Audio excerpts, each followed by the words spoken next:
What is going on, everybody, and welcome to the Simply Reliable Studios presentation for Saturday night's main event, John Cena's final match. His time is finally up, and it is our time now as we welcome and begin to reminisce about John Cena here on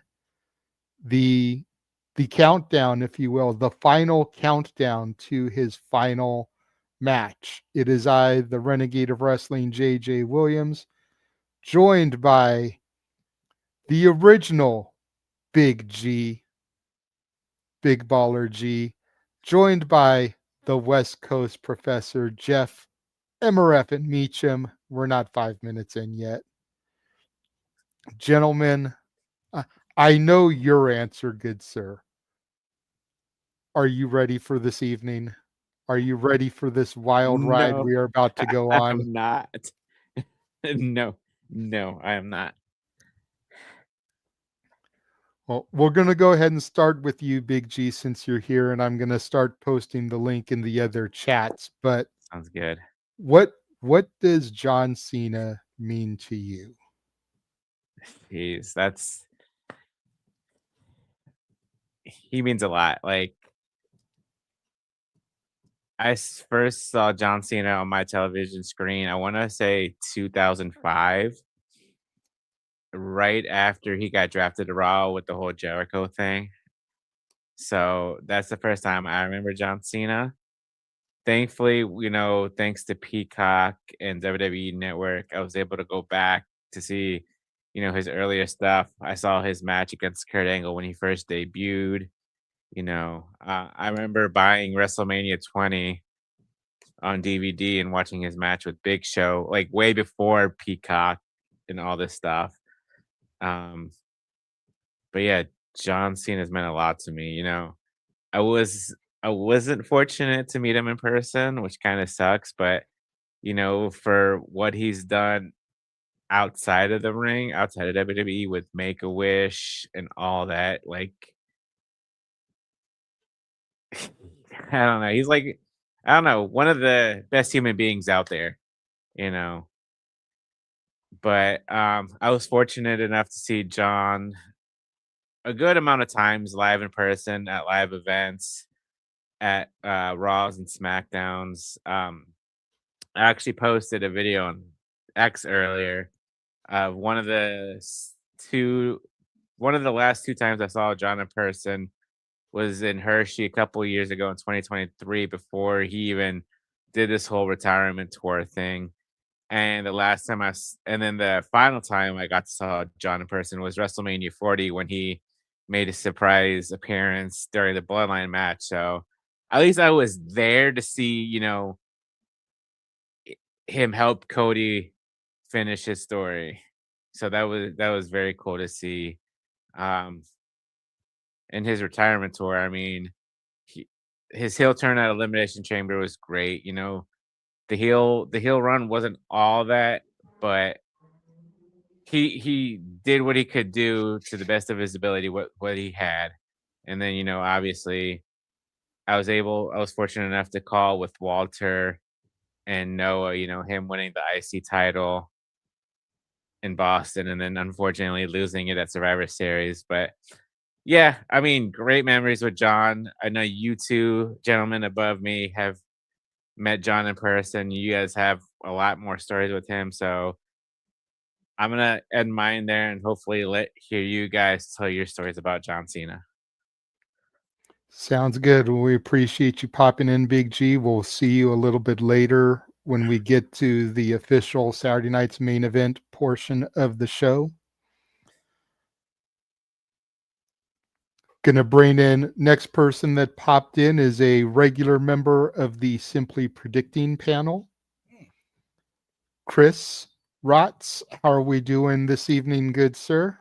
I am doing good. I'm getting ready for John Cena's last match, and I feel tonight's going to be an emotional ride.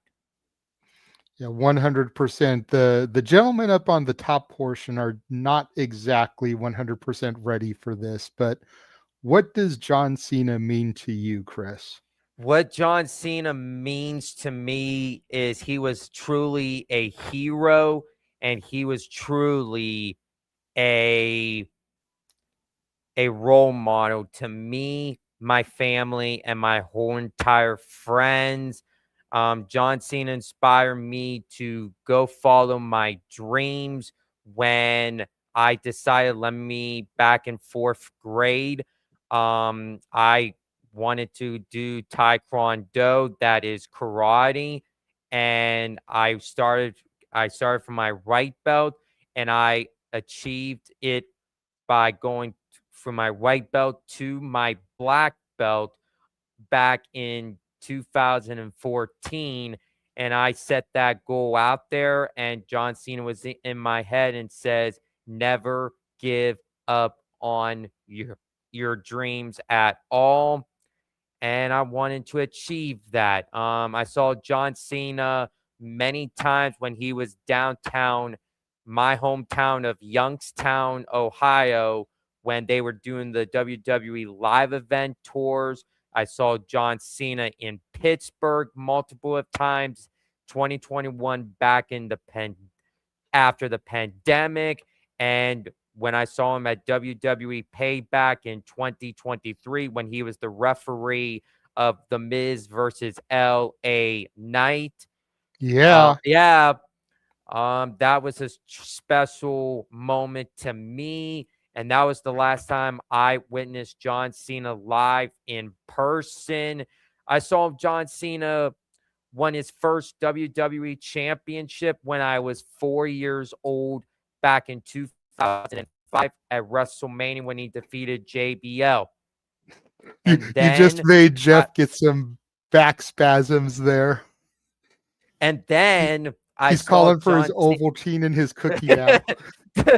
Then I saw John Cena won his last WWE championship when I was 24 years old this year at WrestleMania in Las Vegas when he defeated the American Nightmare Cody Rhodes. I saw him became multiple time world champion. He won United States champion. He was tag team champions with Shawn Michaels and also David Ortunga from the Nexus. He finally became a Grand Slam champion by being the Intercontinental Championship by defeating Dirty Dom Mysterio and then only to lose it at Survivor Series. He had so many matches. He took on the likes of Edge, Chris Jericho, Randy Orton, CM Punk, Cody Rhodes, Brock Lesnar, The Undertaker, Kurt Angle, Carlito, Kevin Owens, AJ Styles, Bryan Danielson, Bray Wyatt. He teamed with LA Knight at Fastlane, Randy Orton, CM Punk, Shawn Michaels, Triple H, and there's so many more matches for John Cena, and the list will go on and on. And I'm gonna say this: he also took on The Rock and Chris Jericho. It sucks that he's officially retiring tonight, but after this night gets done, we will be seeing John Cena in an ambassador role to get the next generation started. He's going to be working with the superstars of today, the superstars of tomorrow, and the superstars of the future. So I want to personally say thank you, John Cena, for always being a role model and always being a true hero to me.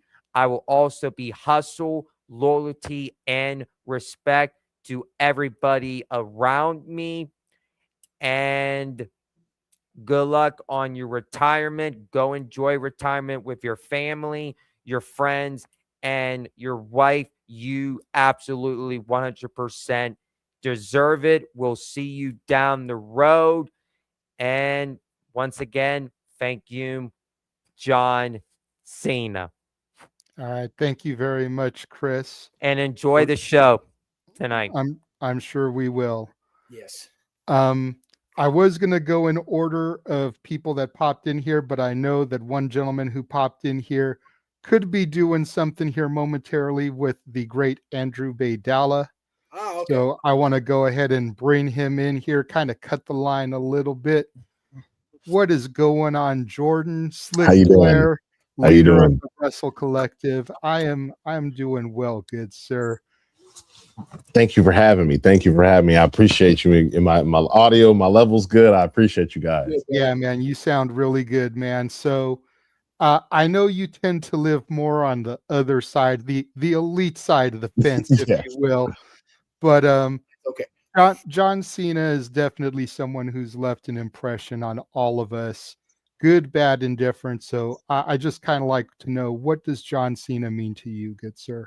You know, I said this on with Andrew on his podcast and then mine later on. And John is one of those guys where you rarely get to see his whole career, you know, at least in my generation. You know, I'm 34 years old, so I got to see John literally his first match. Well, not counting OVW, to now his final match. And so what he means to me is it's a lot, man. He means an era. You know, he was an era of wrestling. You know, he was bigger than the business, is one thing I've always kept saying. There's going to be a void after tonight in wrestling. I don't know how wrestling feels it. I don't know where it gets filled from, but that superhero, that consummate good guy, you know, that Superman-esque type of, you know, the boy blue character is gone. And John Cena means a lot to me, man. So many memories. I mean, my favorite match and feud of his would probably be that JBL I Quit match. That whole series, that was great. We got some really, really good promos out of that on both ends. JBL cut some of the promos of his life during that feud. 100. And what really means what really John Cena means to me is call your shot and take it. He's a guy that wasn't really past the torch. He took the torch and he ran with it, right? He took every single opportunity that was given to him and made it tenfold. Like, for example, and I don't want to be too long-winded, so please cut me off if I am. I'll let you know when to land the plane. Good yeah. He's one of the guys who, if you just listen to some of the interviews and backstage stuff, he would, you know, he learned what was it? Not Cantonese, but Mandarin. He learned Mandarin simply because they were going overseas, right? You hear all the you don't really hear bad rumors or news about him and things like that. Like all this burial, like LOL John Cena wins stuff. He's never leaned into it. He's never nothing like that. He's always just been this consummate good guy. So John means a lot to me, man. And today's going to be an emotional match. It's going to be an emotional moment. I am excited that in my lifetime, I'm able to see this. You know, I'm able to see somebody walk out on their own, not by catastrophic injury, not because nobody wants to see them. It's nice to see him walk out because he wants to walk out. So he means a lot to me, man. You know, but I do want to say, man, I'm so thankful that you guys have brought me on. This is really cool. Thank you guys so much. Yeah, no problem, man. You know, for like I have said a couple times, for us in the top row here, it's going to be super emotional. We've had the pleasure, and we don't like to toot our own horns a lot, but we've gotten the pleasure to kind of know John on a somewhat personal level throughout the years. So this means a lot to us, and this will be the second retirement match that I've been a part of this year as for WrestleMania week. You know, the first GCW we did was Sabu's final match. And little did we know with Sabu passing a few weeks later that it literally would be his last match. So, and now to be part of this here tonight, doing John Cena's final match, that's huge. You know what I mean? So I just want to thank you for taking the time to come on here. Oh no, thank you for the invite, man. I love how John Cena has transcended wrestling to do this, right? There's not too many guys that you could say will walk away right now and you'd want to do a tribute show for, right? Yeah. Maybe a few, maybe a handful, but he's definitely the number one guy to make you do this. And so, man, I'm just glad to be in this thing called wrestling, the community. It's definitely going to be emotional. Let me ask you guys though, does John be, and I know we probably know the answer, does John be the good guy and put over Gunther, or does John actually go out on top? They always say that the best way to go out is on your back looking at the lights. Yeah. And despite the fact that a lot of people have given John crap over the years for not putting over talent when he should have, I feel like those weren't always his decisions. And he's going to do the right thing here tonight and put Gunther over, even though I still am not 100% sold on Gunther as the opponent. You know, I don't think it should be him, because now he's going to have the stigma as retiring people. He retired Goldberg. He's retiring Cena. So when it's AJ's turn to go, is it going to be Gunther? When it's Randy's turn to go, is it going to be Gunther? Like, I don't want him to have that. You're not trying to do another legend killer gimmick. Nah. Yeah. Like that was a cool gimmick when Randy did it, and I don't want to see Gunther get saddled with just a rehash. Yeah. He's better than that. Yeah, I can understand. I think somebody like a Carmelo Hayes, a Braun Breaker, and Oba Femi could have benefited way more from this match than Gunther, who's already a made man. From that promo last night, give me Oba Femi. 100. We do have other people waiting to get in here. Slick, again, thank you very much for popping in. Thank you, Go guys. do what you're going to do with Bayley, man. Yeah. Best of luck and success to you, man. Thank you, guys. You guys do great work. Make sure you guys like and subscribe, do all of that, man. This is great. So thank you, guys. I appreciate the time. 100. Next person we're going to bring in should have kind of came in before Slick there. He was here first, but like I said, I knew Slick was going to be doing something else. We're going to bring in Mr. Diaz here. What's up, guys? How are you guys doing? Let me just sit up properly. Good to see you, David, as always, man. Always a pleasure to work with you, brother. Jeff, how are you guys doing? We're doing well. We're doing well, man. You know, what does John Cena mean to you?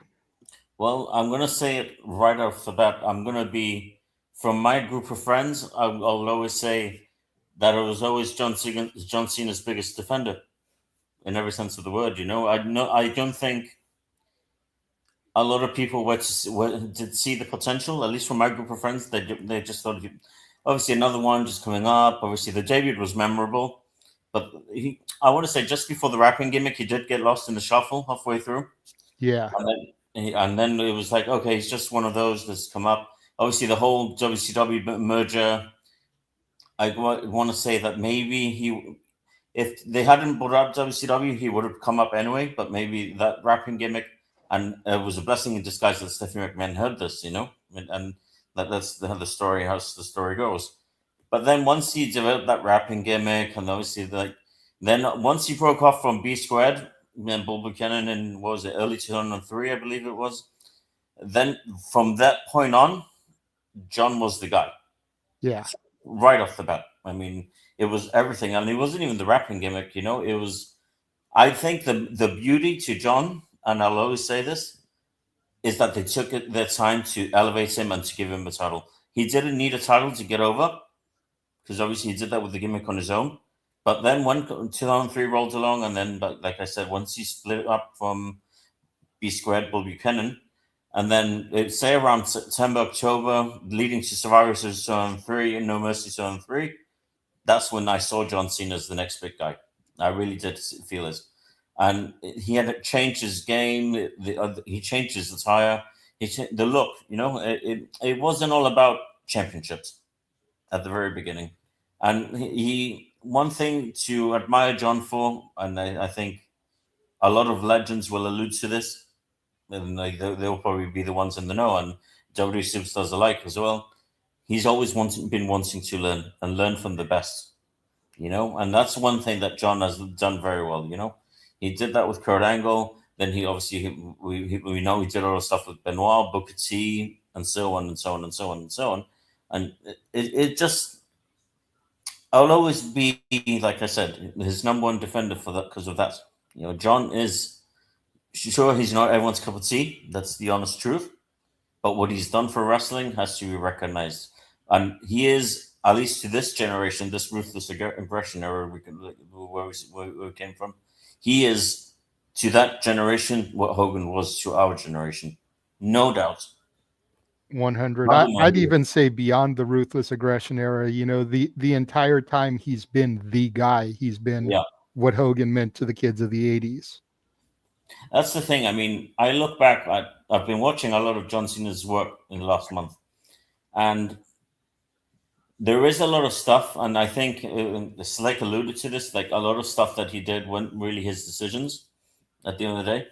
But the reality is, like, they still talk about, like he rightly said, that he didn't get people over, but he did get a lot of people over. I mean, I honestly believe he made Edge very relevant, a lot more relevant than what he was after he cashed in. Then, was it New Year's Revolution 2006? Then the WrestleMania match with Triple H, the WrestleMania match with Shawn Michaels, and it was a lot of things, And then there is other stars he's elevated. I mean, he got Miz over at WrestleMania 27. People seem to forget that, I never forget that. The Miz pinned John Cena clean in the middle of the ring at WrestleMania. No outside interference, no shenanigans, nothing. Just 1, 2, 3. Don't look at me in that tone of voice, Meacham. I mean, it was one of those. I think I questioned that decision quite a lot, but without really realizing where they were going to go with it. I mean, eventually we learned that he was going to face The Rock at WrestleMania 28, and then obviously before WrestleMania 29. But when you look back on it now, I did think it was the best decision, but I don't think it was the right way to do it. If that makes any sense. No, that makes perfect sense. And I forget who said it on the No DQ review this week. I think it was Papa Gino, who will be joining us a little bit later. For all the people that say that Cena didn't put anybody over, he lost the world championship 17 times. Yeah, Ventura just alluded to that on the pre-show as well. I mean, he's won it 17 times, but he's lost it 17 times too. But that's called math, boys and girls. I mean, the only thing I think with John, like there is moments where a lot of times, like especially like after he lost it to Edge from the cash in, and then he won it back at the Royal Rumble. But then again, we would have never had that WrestleMania match with Triple H, which I think is a very underrated match as a whole. But I mean, I think John's been able to not just capitalize on his own momentum as over the years have gone on, but he's capitalized on momentum on anything, because obviously the fans did turn on him. He was very brave to do what he did at One Night Stand in 2006. And at the end of the day, that was something that if he would have gone over from that in that match, we would have not had John Cena stepping into the ring tonight. I can guarantee you that. Dude, if John Cena had gone over at One Night Stand 2006, the Hammerstein Ballroom would not be standing anymore. No. I mean, they said it really in the banner, if Cena wins, we riot, and they could have 100. It wasn't just an exaggeration. It wasn't for show. That was truly the reality, and not there anyway. But I think that's where we can always argue, and a lot of people argue that what he's done for the business, and people may not see the bigger picture here. But I don't think a lot of people have seen it with many others. We can go on. Sure, he's not the greatest wrestler, but when he did have a great match, he did have a great match. I mean, the Margaret Royal Rumble 2007. I think that's one of my all-time favorite matches as well. I mean, that triple threat with Seth and Rock and Royal Rumble 2015, and it's been countless others. A lot of matches where the ones that you felt he would have gone over, he didn't. Yes. Yeah.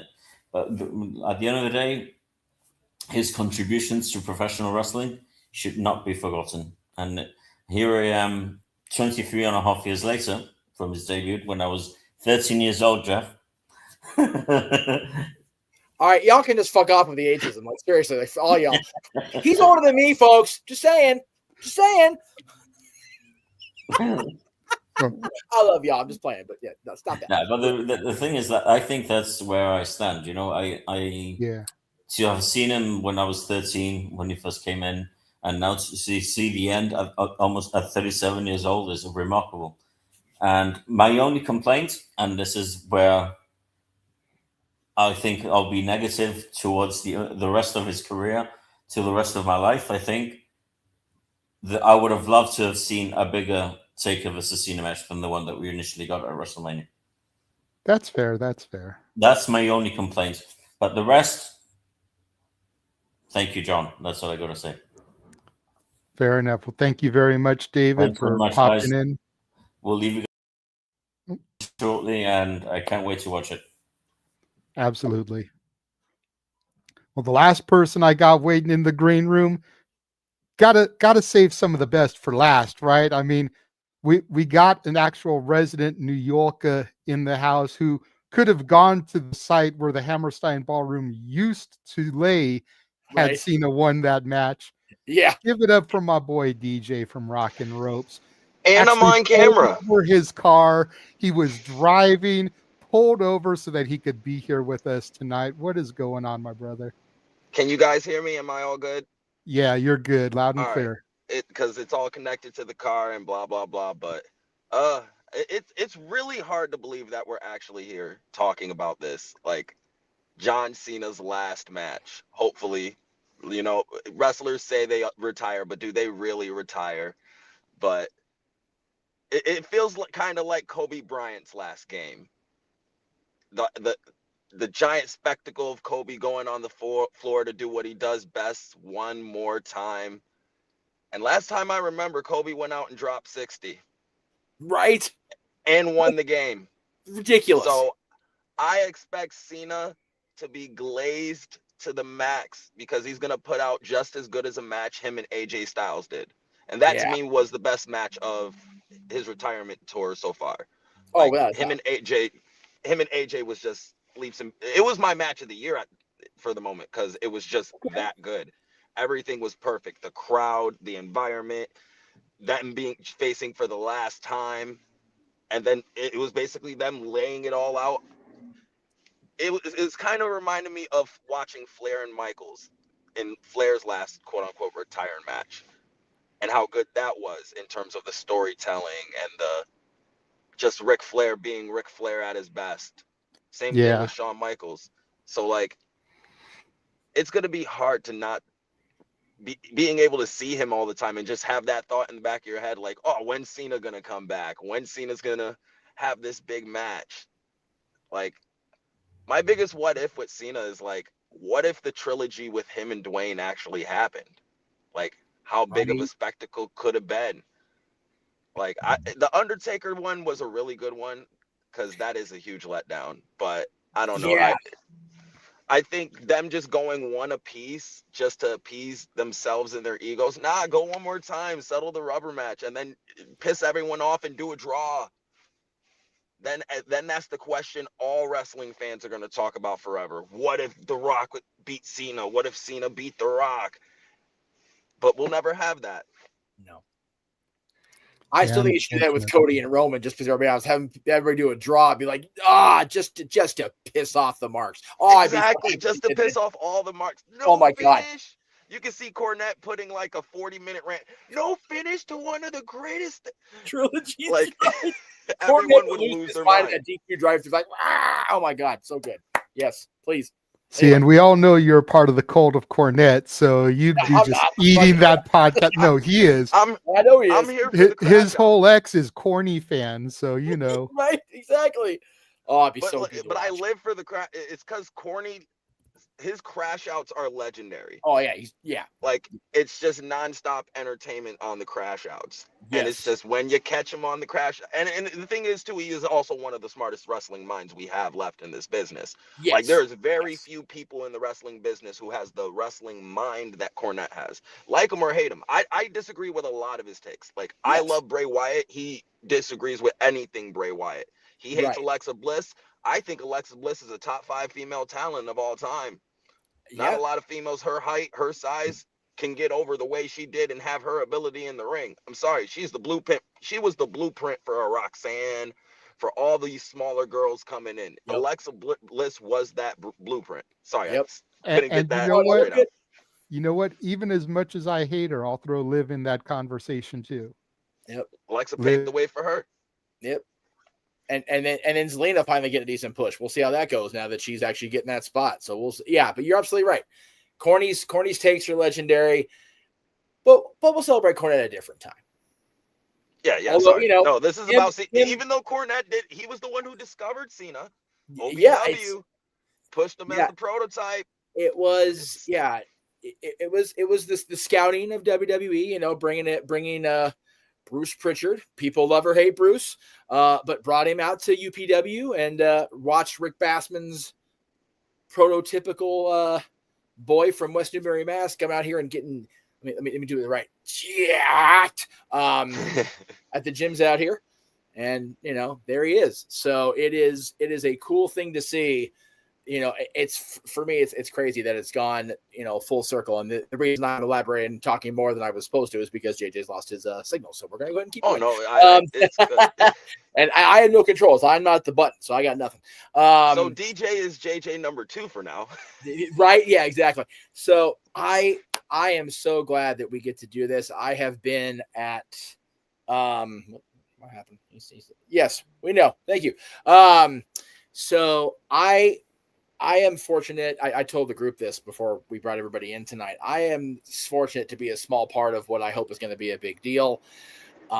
You know, I don't pop around a lot anymore. I'm you know, that the House of Mouse has got me on the slave driving. It is what it is. You know, I'm doing my thing, but I am so honored that I get to, you know, interact with you, with David, with Chris when he was here, Big G when he's part of the show. I'm overjoyed to be on the call.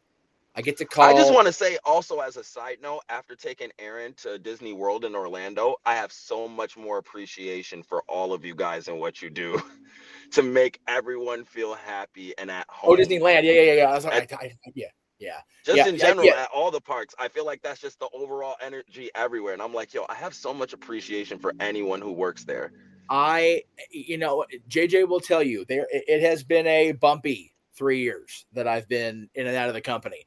But I will say in this last couple of weeks, having the opportunity to not just stay in my location, I've actually been on Main Street the last 2 weeks working crowd control during the Christmas parade. It's like, oh, gee, I get to watch the parade twice a day and help with the guest. Count my suffering, please. It's delightful. So I'm happy to be here. I purposely asked for today off. The company was gracious enough to give it to me, and I will let him take back over now that he's popped in. But I just wanted to throw it out there real quick since I knew I had to spiel a little bit while he was having his technical difficulties, if you will, baby. Got to keep the genius in going when JJ goes down for the count. You know what I'm talking about? Making major motion pictures and movies and sitcoms, baby. Making motion pictures is a bitch and a half, baby, especially when we got technology issues. But the dream will stay alive forever as long as JJ can keep the button going. You know what I'm talking about? Absolutely. Thank you for filling in for me there, Jeff. Of course, baby. My computer is what it is, man. When I live stream too much, then I'll lose internet connection. Yes. And have to restart my computer for it to come back and everything. Yes. I know it's just going to be one of those nights with 3 live streams in a row. So right. And being out there in the boonies don't help neither, baby. You know what I'm talking about? Right. But so I missed part of what you said, DJ, but did you get all your thoughts out? Oh yeah, all good. Okay, cool. Me and Jeff were just we was just riffing, baby. We was riffing. It was all good. Right on. All right, well then, thank you very much, DJ. I'll let you get back on your way wherever it is that you're heading to. Oh, I'm on my way home from work so I can watch this. I'm about to get ready to watch this, and I'm gonna be watching you guys watch this. And I was gonna say, are you doing a Rock and Ropes watch along of it? Me and John might. I don't know. I have to get home and check my DMs have been like bing, bing, bing, bing, bing, bing, bing as I've been on here. So I have to check them when I get home because I don't text and drive. No one text and drive. Ergo, why I pulled over and did this. So, but make sure to subscribe and like and follow these guys on their social medias because they're awesome. And celebrate Cena for the last time. We should all be together for this joyous occasion. And 100%. Thank you for having me. Yeah, absolutely, DJ. Thank you for being here. All right, we'll go ahead and we'll bring Big Baller G back into the room. Yes, ever so patient. Thank you so much for all that, Big G. Not a problem. I enjoyed listening to everybody's memories and stories about John Cena. I'm gonna save most of my shit for after because Oh, I no, don't want to yeah. get I don't want to get too wound up now because Yeah. it is what it is. Absolutely. Like we're gonna be on shenanigans later, so you and I can do our stuff then. Big G, I didn't know if he was gonna be around for shenanigans or if he's gonna want to go I to might bed. be. I might be. So figured might I'd be give him the tonight. opportunity to get his stuff out now. He can always reiterate for the people that weren't here for this come shenanigans, but we do have an audience of over 60 people watching right now. So that's Nice. awesome. We're on the Simply Reliable Studios X account, Walter Cruz's X account, as well as all the YouTubes. Just for the record, I was gonna do this on the other accounts I talked about earlier in the day, but we're gonna do shenanigans tonight for sure across all the usual plaything baby, but also the Greg Cherry brand for the first time I think ever for shenanigans. Oh, nice. And then we'll be on the Jeff Meacham Network for the shenanigans as well, because I want everybody to be able to come to my channel and see my complete emotional breakdown about John Cena. Everybody should get to see that shit. So it's gonna be a thing coming 8 o'clock Pacific. For real. Jesus Christ. It's like people have been saying, man, it's a tough pill to swallow. Like, Yeah. I wasn't watching wrestling at the start of Hogan's career. Right. I wasn't watching wrestling at the start of Undertaker's career. I wasn't watching wrestling at the start of Shawn Michaels or Triple H's career. You know, and all these guys are people that we've seen retire and pass on. I wasn't watching wrestling at the start of Ric Flair's career. Right. Yeah. But I was watching SmackDown the night that John Cena came out and answered Kurt Angle's open challenge with ruthless aggression. You know, I had seen DVDs from Ultimate Pro Wrestling, UPW in Southern California, where the prototype cut his teeth before he even went to Ohio Valley Wrestling. Yeah. Mm-hmm. You know, and seeing some of the matches he had with guys like Samoa Joe, who paid tribute to him on Dynamite this past week. Did. That was cool. That was so fun. That was awesome. Matches with guys like the Fallen Angel Christopher Daniels, who he hit the Angel's wings in one of his matches, you know, this year as a tribute to people. Yep. You know, so Cena hasn't forgotten his UPW days. Oh no. Oh no. I love the post Frankie put out. Did you see that earlier?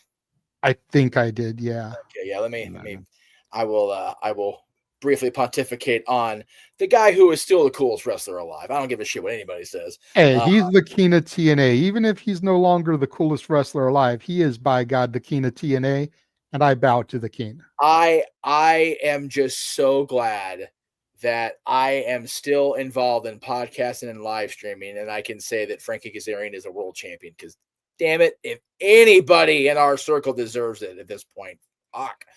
Anyway, so he put a few pictures up, and I'll there's two of them grappling in the ring at one point, and then there's an advertisement for New England Championship Wrestling, which for our knowledge purposes, JJ, that was one of the stops on the 7 Levels of Hate for Colton Pierce back in the day.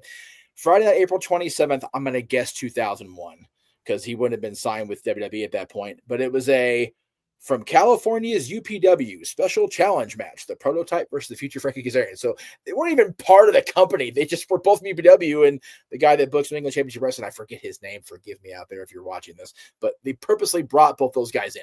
I thought that's cool. Yeah. But Frankie said, it was my honor and privilege to be a part of the beginning of John Cena's journey in 2001. So it could have been 2001. Be it training with, wrestling against, road trips, or just becoming friends. His work ethic was always second to none. His attitude, his best asset. An incredible run. Hashtag thank you, Cena. And I think, yeah, he's got one emoji doing the fist bump. I think the other one is him either like an emoji of raising a glass or probably a cigar, knowing Frankie and Cody. Yeah, like a cheers. Yeah, and a black heart. I am so thankful that so many of the people that I love and care about got to interact with this guy that I love and care about that we're going to send off tonight. It's wrestling is often a bitch, and it's not nice to us that count it as its mistress. But nights like this, like, it's good shit, pal. Yeah, it is. Nights like this are what unite us as wrestling fans. Yep. Right. Yep. Absolutely. Again, regardless of what side of the fence that you lie on, whether you're a fed head or a sicko or whatever, That head's good. I like it's nights like this that unite us. Because like I said when we had Jordan on here, Slick, he doesn't pay a whole lot of attention to WWE these days. He's more of an AEW diehard, but that. Right. Cena's impacted all of us in some way, shape, or form. So it's just kind of cool to get people's thoughts. And again, tune into Saturday Shenanigans after the Saturday night's main event feed, where all the regulars from the Simply Reliable Studios will give their thoughts, their memories on Cena. Favorite moments, favorite matches, favorite promos. Talk a little bit about his music career, his movies. We're going to go deep into John Cena tonight. So I'll be there. If you're the type of person that gets sick and tired of hearing people talk about the same topic, have a good evening. Yeah. But if you can ride with us knowing that this is all a salute, then welcome to the ride. Buckle in. Keep your hands, arms, feet, and legs inside the vehicle at all times. It's my job. No, I will say this for everybody that's watching. Where we're at here, we are under 20 minutes away from the start of Saturday's main event and a few hours away from Shenanigans. If you at home have never experienced Drunk Jeff, it is about to go the fuck down. Just telling you that. Listen, Shenanigans, all right? He has the Rocks tequila to salute John Cena. And hey, is there any better salute gluten-free. There? It's gluten-free, so it's healthy. There you go. Right. I have been drinking the tequila sodas lately, thanks to my my lady friend. That is her drink, tequila soda. But I have to do my own spin. It's got to be ginger ale because ginger. So I'm looking forward to it. I'm looking forward to talking about John. I'm looking forward to I'm looking forward to calling a match with Papagino. I haven't done that yet. I'm excited. I can't wait to hear you guys. And freaking I know the Dominguez will be there in our chat room. They can pop in, of course. I am looking forward to showing both of them, mainly the brother sibling, if we're being honest, that it's okay to love John Cena, even if it only is for one day. It's okay. It's okay to be a fan of Cena.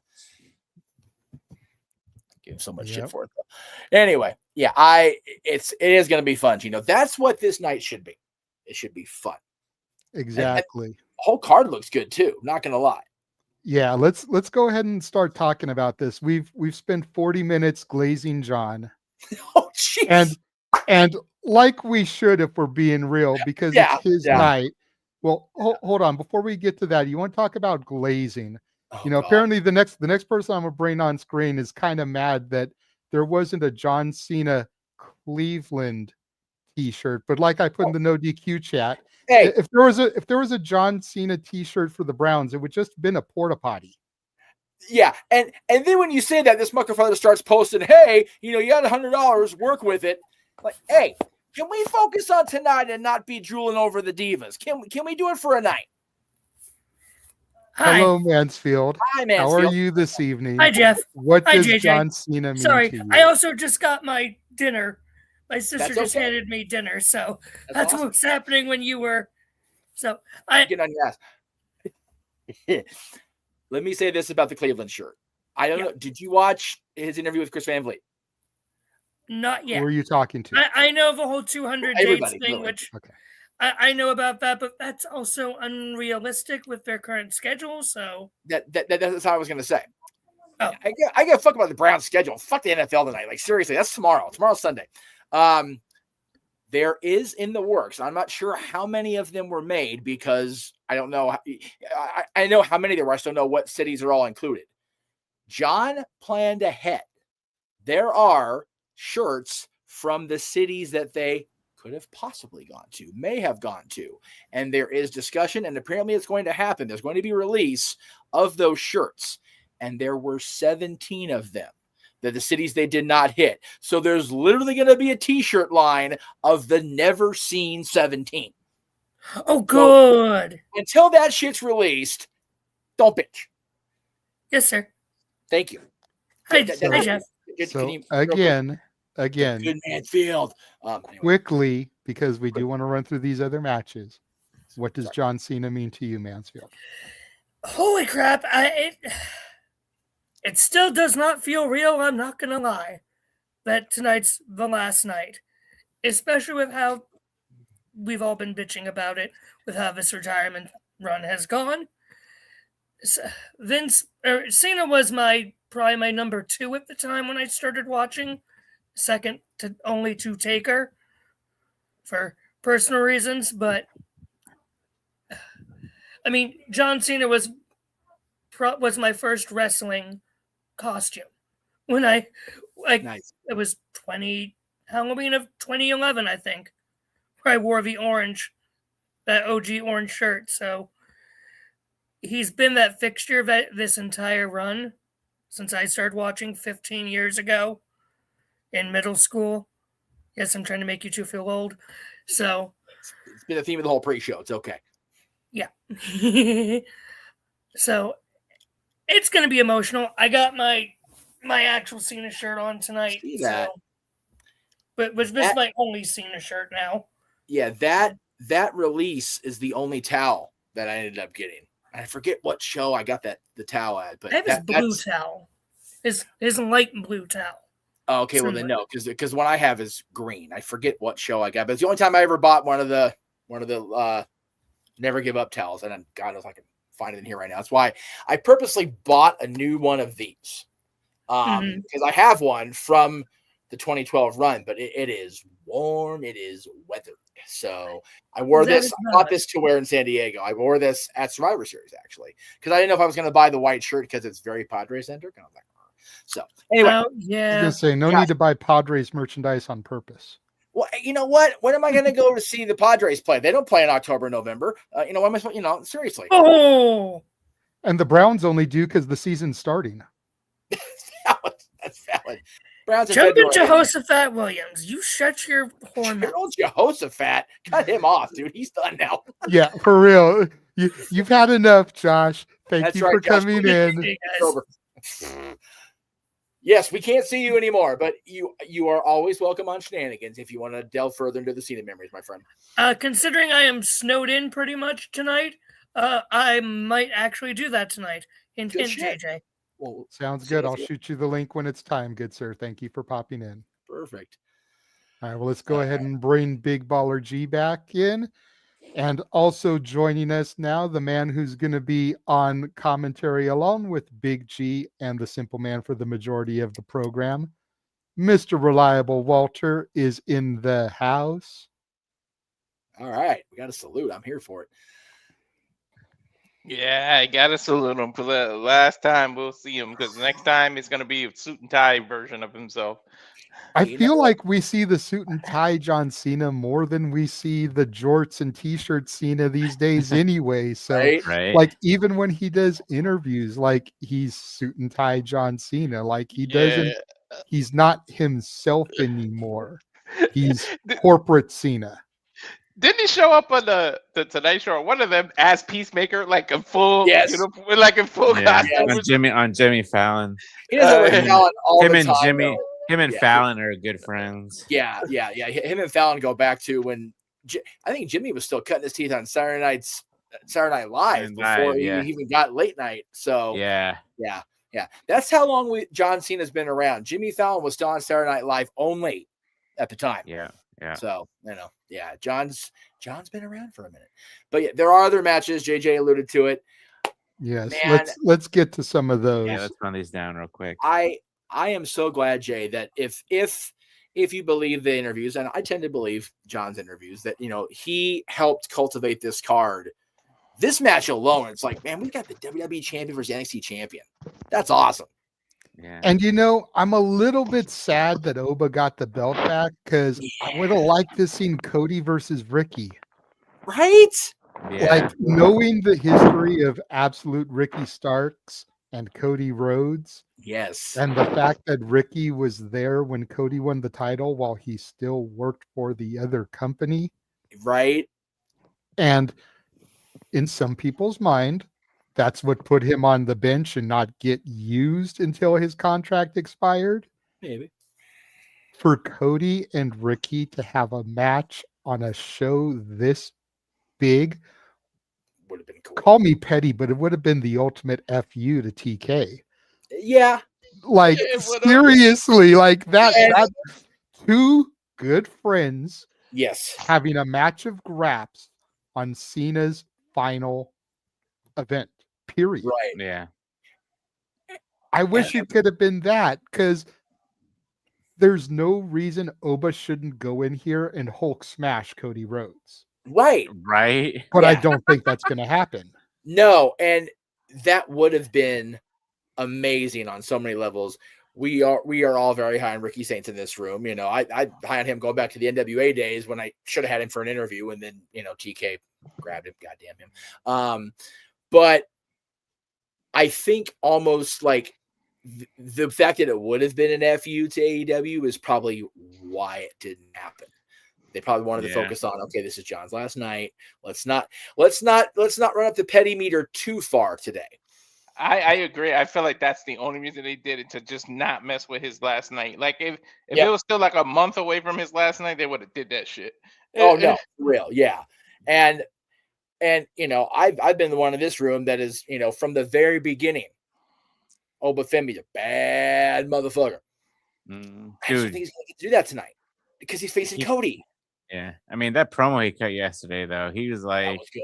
Yeah. But see, the thing is, Cody's is so hard focused on Drew right now that he might just let Oba slip by.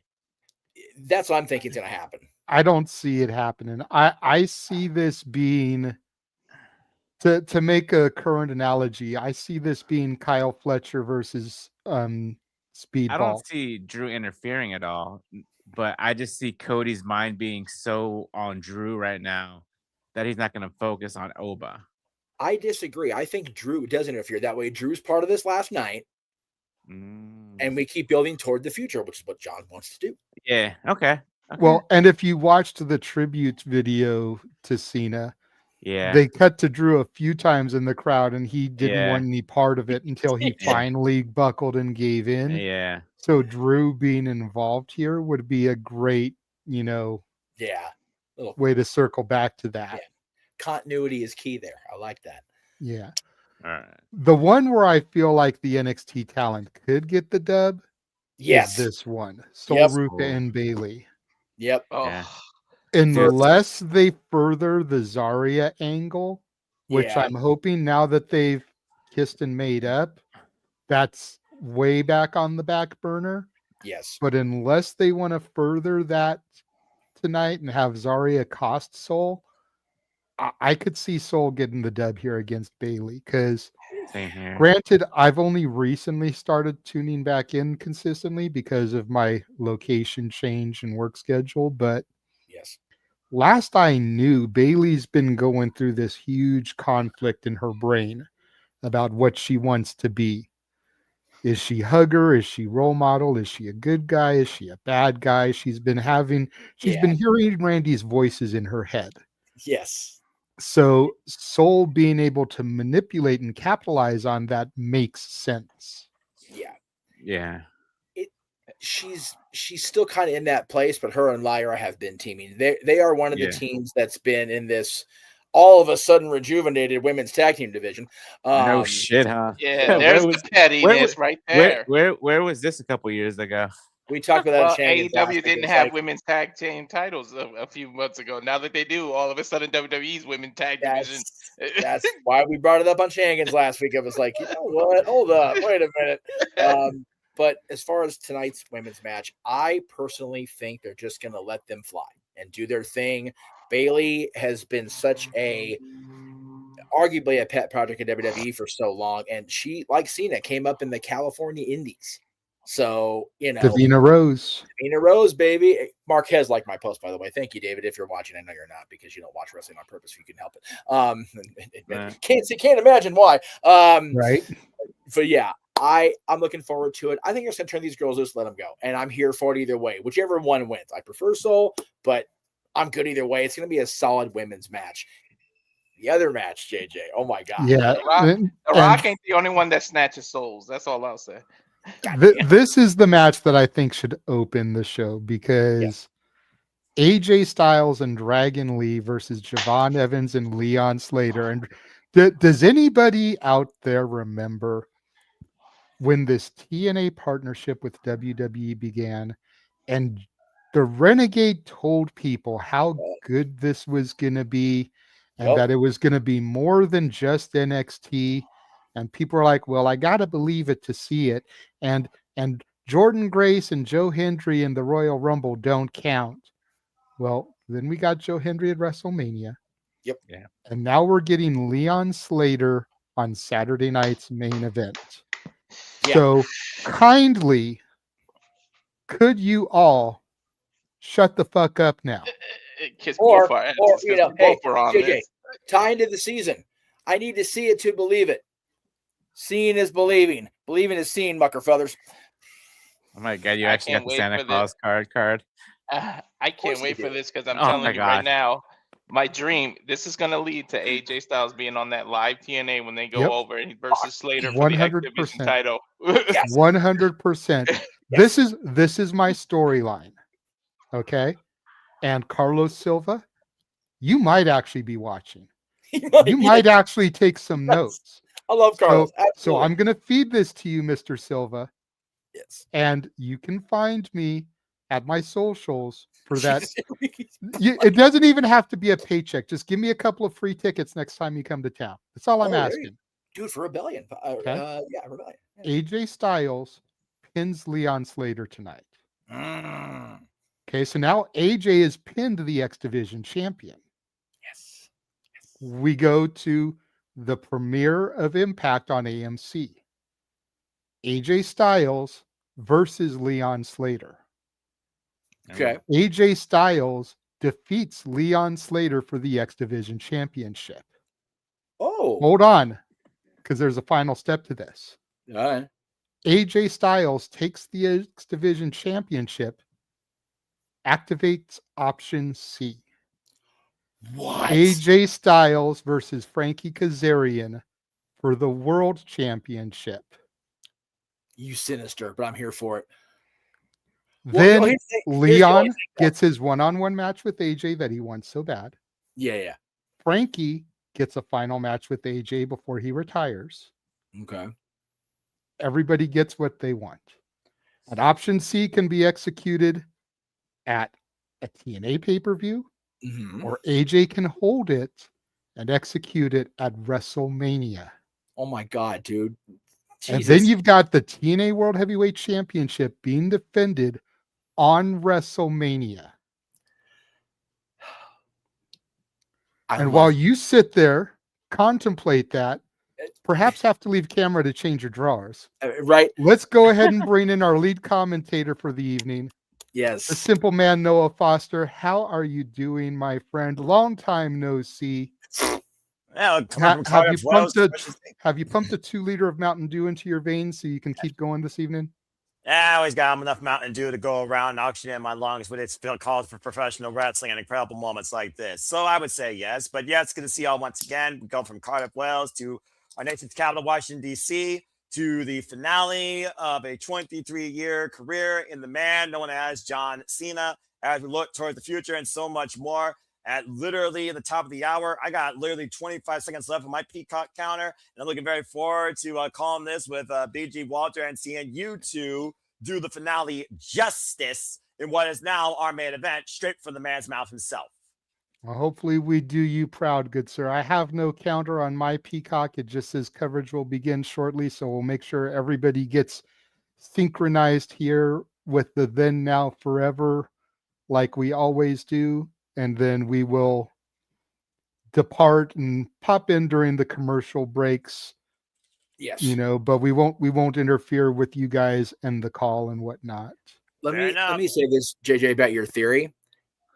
If Mike Santana wasn't wrestling Frankie at Genesis, I would agree, but I think Santana's going to regain the title, which sucks. I'm on now. Oh, shit. Mine's then. Oh, there it goes. Forever. I'm going to pause that forever. Then. I just got to forever. Now.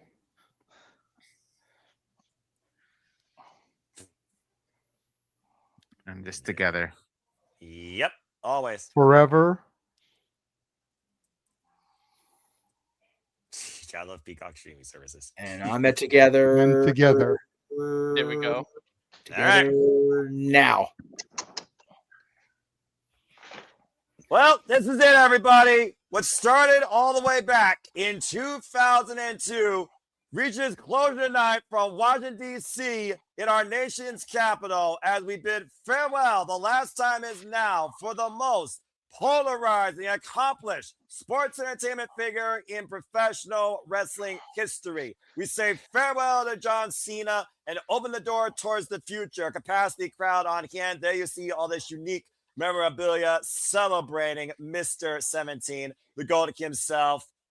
And of course, the Heartbreak Kid, Shawn Michaels, Johnny Gargano, of course, these two pioneers that lead the future from the black and gold NXT to, of course, the showstopper, Mr. WrestleMania, who shared a match with John Cena on that stage. Expect surprises and all sorts of guests here tonight as we got the WWE Hall of Famer Trish Stratus in the building. Oh, wow.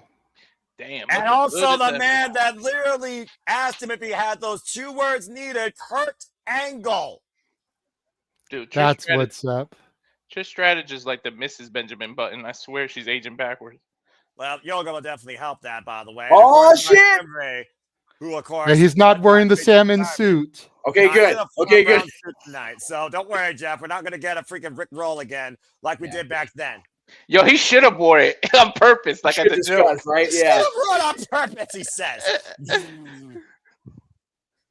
And backstage, now. of course, in that locker room is the 17-time WWE champion.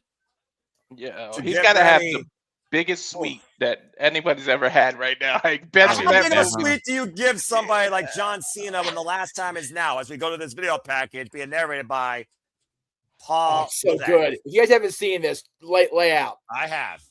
I'm going to let everyone just take it in. This is as good as the national anthem. Everyone, please join Peacock or go to YouTube and watch this cold opener narrated by Triple H. Measured in titles.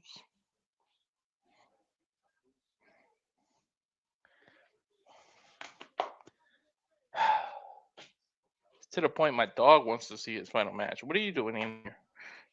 Let's get at him.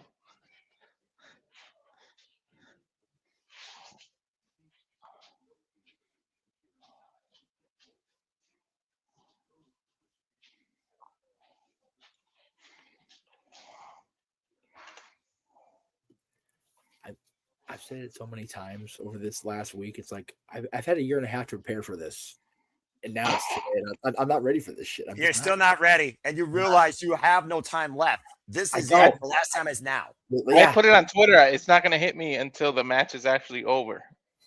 It's not going to hit me until tomorrow when you wake up and John Cena is out of professional wrestling. As far as an active wrestler, it's. But you know, Jay. At the same time, my dad made a great point.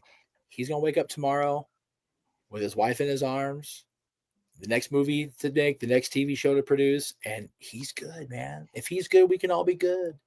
But our fandom's gonna suck for a minute. Speaking of that, he's making so much money on movies that's the reason I really, really believe him when he says he's gonna retire, because there's no amount of money to intrigue him to come back with the freaking movies that he makes. It's I was already working with Aaron, and I had JJ and I kind of dipped our toes in the sand of working together at this point. I was convinced Shawn Michaels was going to be that guy that when he said it, he meant it. And even he says, you know, he kind of doesn't really count the tag match in Saudi, but oh man, big pyro. I believe John will hold to it because I know John and his integrity, and he's a man of his word, if nothing else. Man, Noah? I feel bad for Kurt, man. His career really hurt him. Look how he could barely walk, all those broken necks. And yet he still is here to celebrate, as we all are here for the final time, John Cena, but also look towards the future as you see the undisputed WWE champion, Cody Rhodes, getting ready for a one-on-one encounter against the ruler of NXT, Femi, looking to oppose his throne as Ruca hangs 10 with many who have called it going her own right this Women's Wrestling, Bayley for the first time ever, 2 generations of NXT. as we also have Leon Slater and Javon Evans team up to take on the WWE World Tag Team Champions, AJ Styles and Dragon Lee, in what is sure to be a one-of-a-kind night, as the Ring General Gunther looks to truly be John Cena's undoing, and make sure he does the one thing he says he will never do, and that is give up. Seeing a TNA championship belt in the lead into a WWE Saturday Night's Main Event is just fucking great. As is this. They just kind of ruined the celebration because Gunther just walked by a bunch of balloons and shit. You know, that's the end. Maybe. Speaking of the end, here's to the beginning, because again, for this woman standing aside Joe Tessitore, John Cena, you would have never seen come to light. Stephanie McMahon. Yeah. Another one, no, Walter, you mentioned, the reverse Benjamin Button. Stephanie yes, Stephanie has been through it the last 3 years or so. Oh, yeah. Still comes out there looking as only she can look, as Nature Boy used to say. She's already crying. She's already like, you can't, that's not fair, Stephanie. I'm trying to hold together with our audience. The global audience is going to lose it with you. What's the matter with you? Stephanie McMahon is a fine wine. She just gets better with age. Does, man. Yeah. Thank goodness she likes rap. I told Natty when I saw her for a book sign, it's like, whatever fountain of youth y'all are drinking in the WWE women's locker room, can you share these? Can you share these? Bro, our truth is he's the main. He kept that to himself he's the main one drinking out of that fountain. Ron does not count because black don't crack. Well, before we get any further, I want to thank the 120 of y'all that are watching our presentation of this tonight. Oh, that makes me so happy. This is just phenomenal. Thank you guys so much for tuning in for this celebration of the career of John Cena. All night, without further ado, let's get right into it. Who's first? Oh, Cody. It is kicking things off with the man that holds the present, as we kick things off with the undisputed WWE champion, the American Nightmare, Cody Rhodes, taking on Femi. I hope they didn't put themselves in a corner with this, guys. Of control. So, Walter, I don't know if I told you this, but I'm going to Ron Hershey, right? And now it's a double tape. It's a double tape SmackDown and Raw. Oh, because of the holiday? Yeah. Good for you, man. Go up, I'm home. What? Whoa! Boom! There it is. That was delayed. Yeah, that was more delayed than us. But again, everybody, indeed, we are here to celebrate the man that has been the leader of generations of sports entertainers and has been on your television screen in and out of the ring for 23 years, as we will not see him once again after tonight. This is John Cena's last match. John Cena for the last time. Hello, everybody. Noah Foster, the big baller himself, and no DQ, the OBG1, Big Baller G, and of course, Walter Cruz. We are super reliable with the baller here tonight with you. Thank you all for tuning in. Please like, subscribe, comment, tell a friend. You want to dictate the conversation, super chat, PayPal, as simple as that. Again, figure that everybody that's been tuning in here so far, of course. Gino, you know I was not going to miss this for the world, my friend. Shout out to every one of you, of course, watching on, whether continually or for the first time ever. Nathan Banks, Gino, Matt, Matthew, Christopher Ross, figured everybody that, of course, was part of the pre-show. Pyro!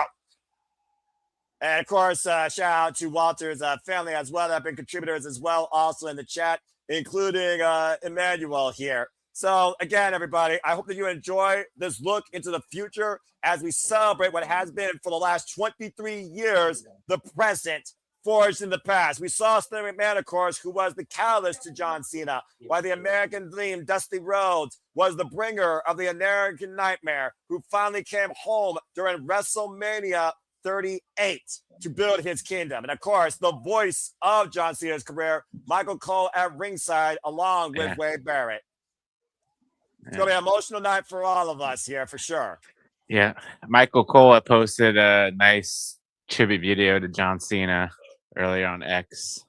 Yeah, Gordon Soley being the voice of the history of the career of the American Dream, Dusty Rhodes, good old J.R. Jim Ross, the voice of Stone Cold Steve Austin, and Michael Cole has been the soundtrack of the GOAT himself and will call his final match as Cody Rhodes, the Kingdom Bearer, the captain, QB1, literally the face of WWE, takes on this new Forge anomaly for the first time ever, Oba Femi. This is really the present versus the future right now. Yeah. Seriously. What happens 310 pounds, 6'4". What happens when a ruler meets a king? Time to find out. They fight for a crown. The crowd is behind Obafemi. They are. So wouldn't that mean if he pins him, he gets a WWE? He got claimed to get a WWE title match. Well, You would assume.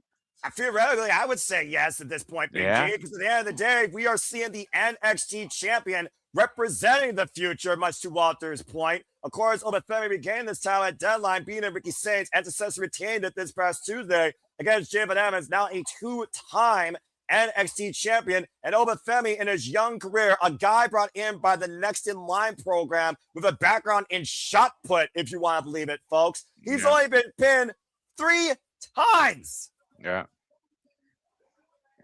It's kind of Oof. reminds me of Gunther when he first debuted in WWE. He could be the next Gunther. I'm about to say, this great college athlete that broke out in the NXT Breakout 20 program last year in January, beat Dragon Lee for his first title, the NXT North American Championship, held it for 273 days before ascending last year at Deadline to seize the NXT Championship this year in January, held it for 263 days, now in his second run. I cannot wait. Oh my God. This is the biggest test in Obafemi's rising career that many people have already built him to be a WrestleMania main eventer. Correct. Obafemi literally saying to Cody Rhodes yesterday on SmackDown during that face-to-face, while Cody may have Drew McIntyre on the mind, you need to worry about me. I am here. I am now. Exactly. Yo, guys, Cody's not a small dude, and look at them face to face. Look at this. The tell the tape, of course, tells a better story here than what we could tell you about you seeing it in the ring. Of course, size advantage goes to Obafemi. Strength department still yet to be determined. Stiff corner attack here in the early going. Again, Emotional Man has been a WWE Undisputed Champion now twice, and being John Cena for his second run on SummerSlam. Of course, y'all can watch that match in full on WWE Right Now YouTube channel. Of course, we've seen Cody Rhodes overcome anomalies before. Let's not forget, he's the last man to beat Brock Lesnar. Yeah. I just hope they don't ruin it with like Darth State or the Masked Man interfering. No, I think this It's being Saturday. Exactly. And with this being Saturday and Night's main event, they'll focus more on, like you said, Noah, the integrity and at the storylines. No, it's about to say, this night is about celebrating a career while looking forward towards the future. Johnson has said on Chris Lee podcast itself, he wants this night to show the future of WWE. He wants to be about the exhibitions. That's why we're here for these matches tonight. And Obafemi literally clutching the throat of the undisputed WWE champion ahead of the uppercut, hoisting up Cody and planting him with a vicious backbreaker over the knee. A shout out to the great white Sheamus with that type of backbreaker. Good grief. Right. And just teeing off against Cody Rhodes here in the corner. Obafemi, by the way, grew up much like Cody as a fan of this business. It was CM matches at the age of 6 with Triple H and Undertaker that encouraged Obafemi to pursue this idea of becoming a WWE superstar one day.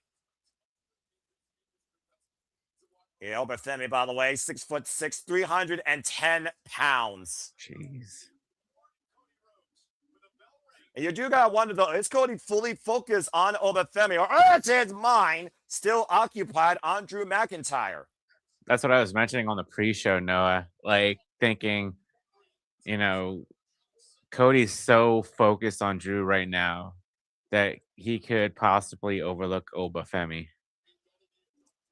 I don't know how you overlook someone that huge, but yeah, I know what you mean. His focus won't be on the same. Yeah.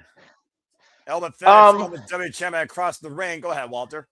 I didn't know Cody cosplayed as a dart because he just literally lawn darted his ass half across the ring. I want to just tell you right now, Cody Rhodes is 6'1", 220 pounds. That is Ooh. a 90-pound differential. Oh, couldn't get in front of the power slam.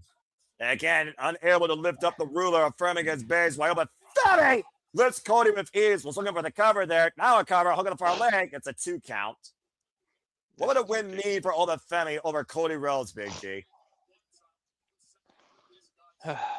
Yeah, for me personally, it would mean that like the company has faith in Oba Femi as, like you said, a future main eventer, a future WrestleMania headliner. It means you better pay attention to NXT, damn it. Yeah. There is some good in this NXT, believe it or not, to those that have pretty much tried to follow with a beaded eye its very scattered history since losing its one true identity. And up and around with one arm. Are you kidding me? Bam. Sidewalk slam. Backbreaker. Is he going to do a backbreaker or a sidewalk slam? Oh, That's a backbreaker. Now the cover, hook on the far leg, and a 2 count. Oba's been dominating Cody so far. Easily manhandling the undisputed WWE champion. And I do mean easily. Yeah. I agree with Papa Gino. Shout out to Papa Gino here, of course, in the chat. And subscribe today or he'll whack you. It's as simple as that. I just got a weird feeling that, I don't know. What you got? No, Walter, what do you mean? Go ahead. Try and confess it. What is your feeling here? I feel like Ricky Saints is going to ruin the match. Well, I mean, the jury is out. We all picked Ricky Saints to face Cody due to that long-term history. There is no history with Cody and Oba Femi. Oba Femi has no prior wrestling experience before NXT, as he just got driven short of first in the ring post. Now Cody looking to create an opportunity here for a comeback, throwing himself against the ruler. Oba Femi staggers still on his feet, though. And so far, Oba Femi, one shot coming, a power slam. And now Cody Rhodes look to build some momentum, as we've seen in his illustrious entire career when you watched him in New Japan, Ring of Honor, Impact Wrestling, Independent. Ooh, Cody Cutter. Cody Cutter! Did he just pin the roll of NXT? Kick out too. Yo, he got all that Cody Cutter too. Like, he got it all. Look at the replay. Perfectly executed Cody Cutter, quick into the cover. Oba Femi still very much alive in this bout. He didn't give him a second to break. You know, sometimes you hesitate between the cover. He jumped right on the cover. Was looking for another one. Oba Femi able to scout him, though. Now both men, and Oba sends the outside. Ooh, now Cody Rhodes looking to high risk here for the tope suicide. Gets intercepted with an elbow. Dropped Rhodes in his tracks. Took Rhodes off the tracks. How about derailer? Right? All that center momentum Cody had snuffed out with one shot. Bro, right in the uppercut, right in the jaw with that uppercut. Whoop. And a low bridge, though. Oba Femi, though, was able to catch himself to get to his feet. Now Cody Rhodes looking to go over Bro once again. But the top makes the Cena wiping over out of the entranceway. Absolute boldness by the American Nightmare, proving again why he has always claimed himself to be undeniable from undesirable. But Oba, oh God, plants him at spine buster. Cover Peppers with the far leg. Take out by Cody at 2. Yo, Oba is like, he's like, you thinking about Drew, huh? It's like, now you're about to think about me, motherfucker. Just imagine if Oba wins, if Oba beats Cody, then what hope is there for anybody in the NXT to beat him for that title? It's like Cody couldn't even, the face of the company, you know what I mean? The white hot baby face couldn't even beat Oba. How are we supposed to believe anyone in NXT is going to take the title from him? To your point, with Ricky Saints lost the NXT Championship, he said the impossible is back on the throne. Again, only 3 men have pinned Oba Femi, and one of those men did it twice, and that was Tony D. Cody driven right in front of the announce table, and Oba Femi looking at what is Oba Femi thinking here? I know he ain't fitting to dive. There's no way. I've never seen the man dive, but I've seen Oba do a train. Oh, God damn! And bumping over the announcer with that running uppercut. A flying Nigerian uppercut. I'm not calling that a European uppercut from Oba. That's accurate, considering he's from Nigeria. He went back home to the motherland, let's forget, to beat Ricky Saints ahead of deadline to reclaim his NXT championship. Claudio. You're literally dealing with a man that was only pinned once this year. How the hell are you prepared for that? Look at Tyler Damn. back there. The Burton from the Pacers. Is Cody bleeding from his ear or his mouth? No. A good scouting, Big G, and that might literally His affect the ear. equilibrium of the Okay, undisputed because champion going forward. it looked like it was. I saw his ear and his mouth. Oh, okay, it's going down to his mouth. Ear. Okay. It's probably that same ear that what you call it? Remember when that rapper Travis Scott hit him in the ear or something and did something to him? Exactly. I don't think that's fully recovered. And again, folks, we are 3 matches away from John Cena's last match. This is a countdown of time. This is a countdown of placement. Pop up, looking for a fall from grace. Cody able to escape out of the now Cody out of the corner. Top rope counter! Into the counter, hit the fire leg, and no! Oh, and there was Santi's app. Damn.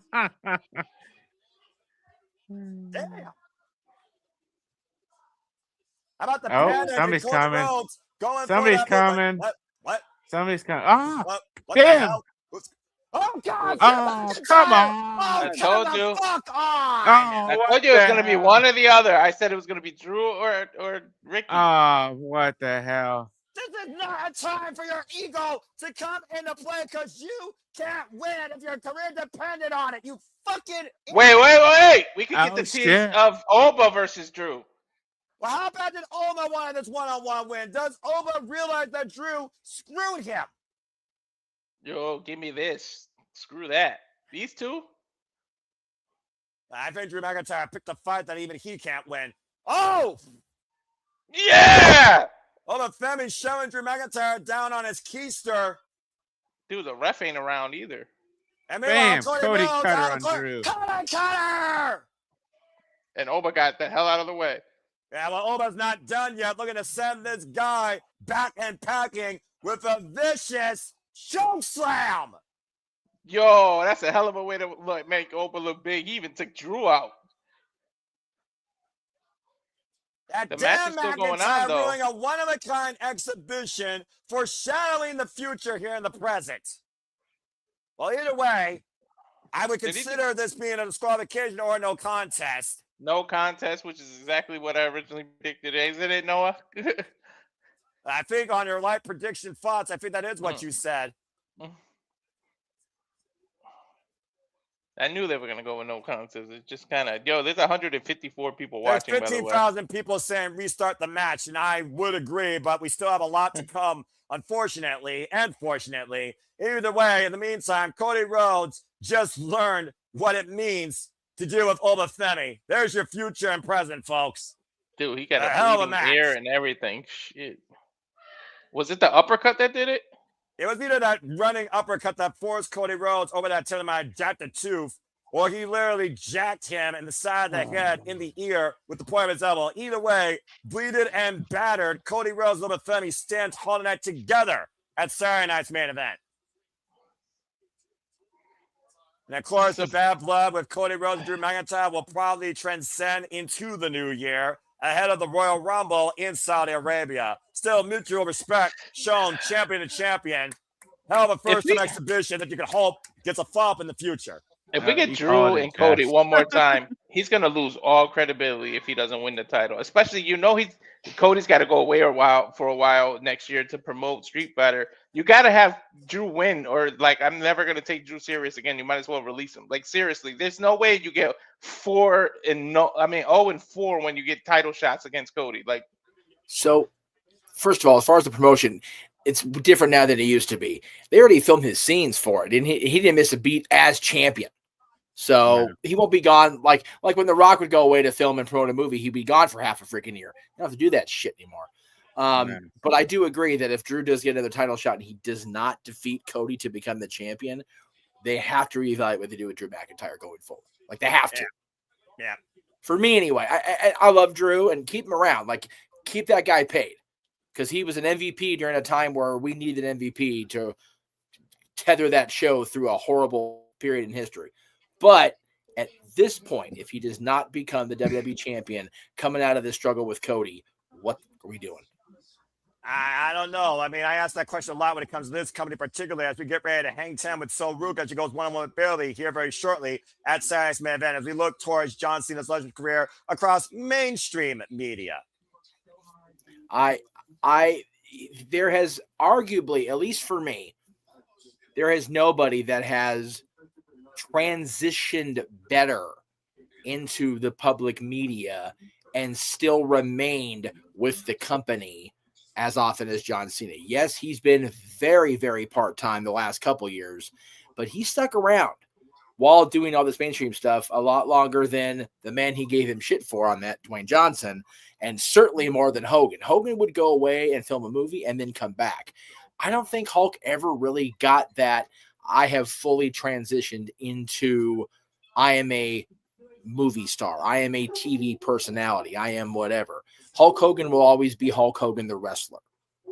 You know, Dwayne Johnson is, in my opinion, beyond wrestling at this point. He'll still come back because he loves to be here, but it's one of those he's not ever going to come fully back around to being just a WWE person.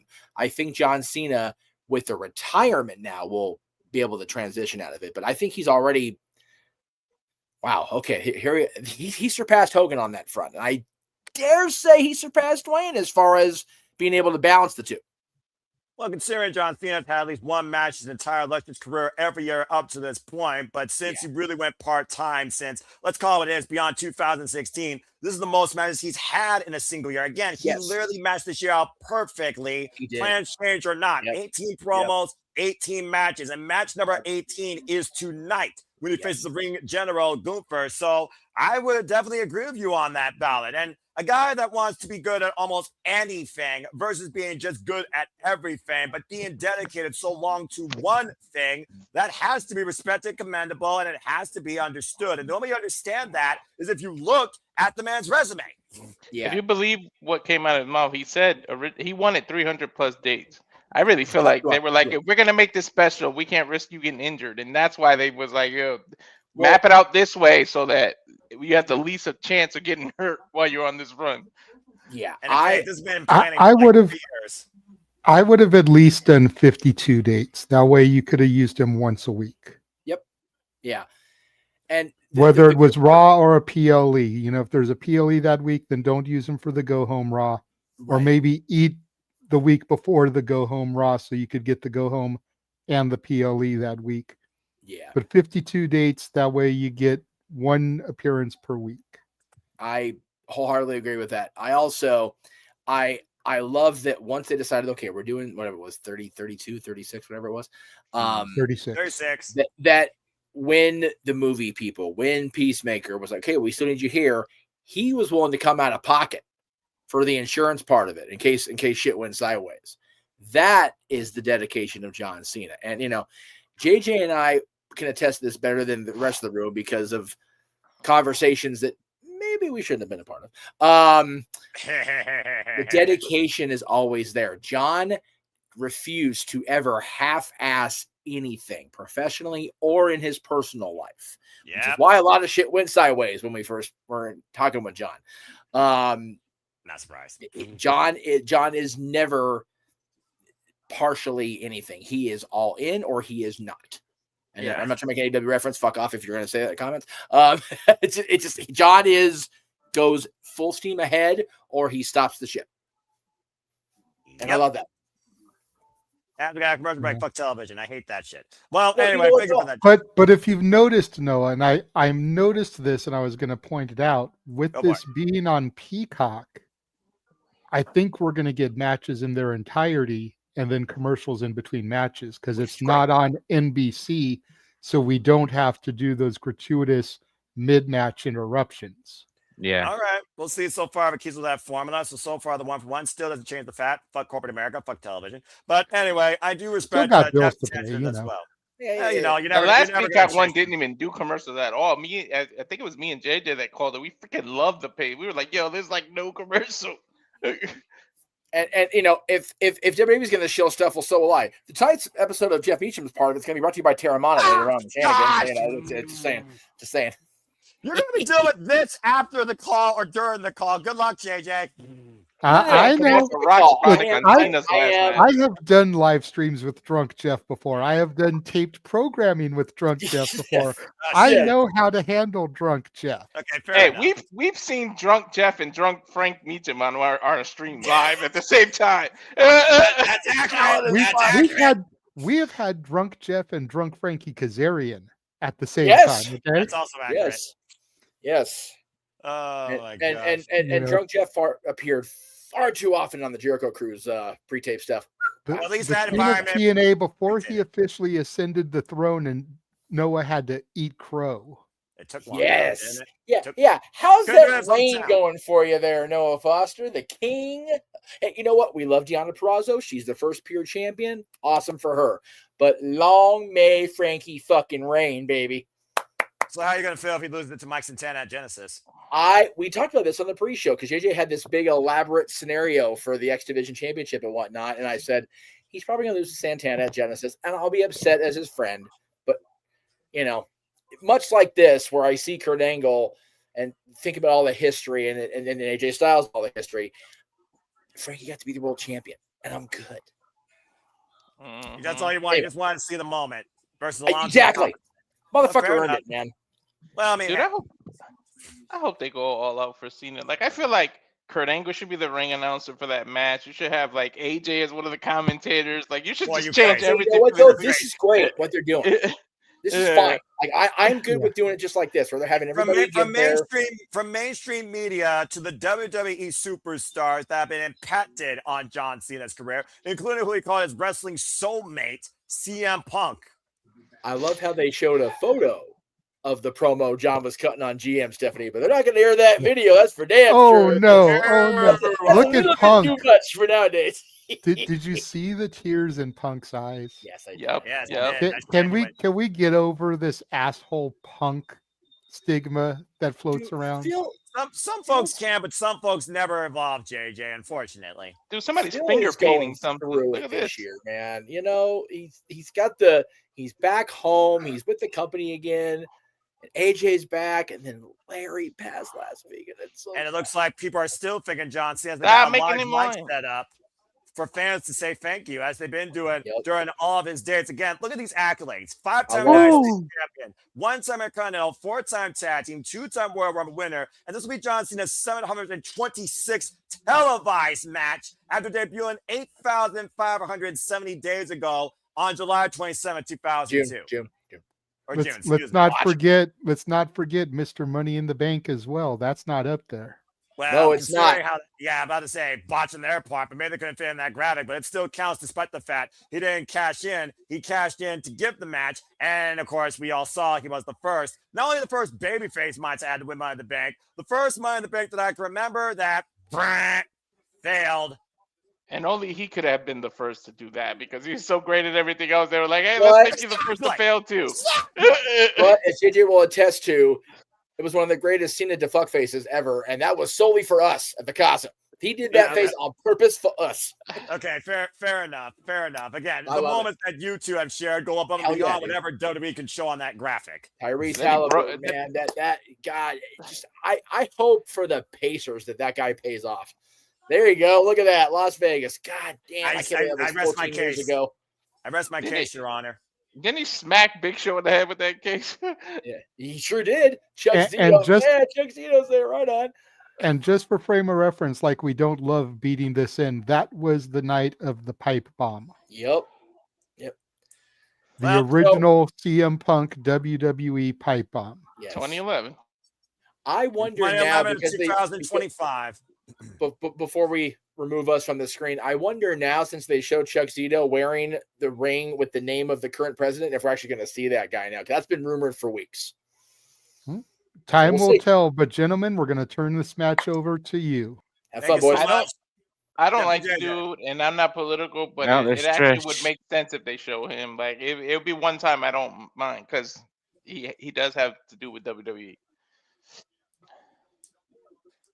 Bayley and Trish hugging it out. There's only lost one time here in her illustrious career, of course. Yeah. Who our did nation's else did she capital. just hug? Who was that next to Bayley? I meant next to Trish. Some random chick, probably. And primary Nah. Menudos, I don't know. Anyway, that doesn't matter. What matters now is the competitor in the ring. Bayley, who again represents our NXT, taking on the future out of this NXT. So Ruca for the first time ever. And you know, you can draw a lot of parallels here. Two women that are coastal girls, love the beach, became fans of this business. Of course, one was literally a fan of this business. So Ruca became a fan by merit based on, of course, the technique that she found here. Of course, this athlete also brought to us out of the Next in Line program with a background in gymnastics. Of course, her finisher, that springboard front flip cutter, the soul snatcher. I said it before you came on that the Rock ain't the only one that can snatch souls when we were talking about this match. Well, hang 10 and get ready to ride high and see who wipes out as Ruca has arrived.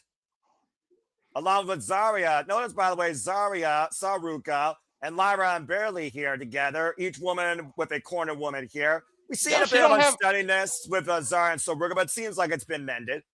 Yeah, it might go south here. Yo, she don't have her brace on anymore. Well, maybe she's fully recovered. Maybe she doesn't want to show a target. We saw that brace come into play during Deadline, where if Klein Jordan didn't chop block her, the jury is out if Kendall Gray would have been the Iron Survivor. But Ruca has definitely been a rising star, former NXT Women's North American Champion and Speed Champion, for what that's worth. I can't. Yo, right. Soul is definitely the future of the women. I can't wait to, like, when Lola and Jada and everybody get called up, she's gonna stay back there and she's gonna really bring this NXT to the next level. Graduated from Western Christian High School up in California, majored in human physiology, and of course, got her start in WWE, being eyed by the new program, thanks to her background in acrobatics and tumbling. Yep. What if Lyra turns on Bayley before Bayley can right turn on away. Lyra?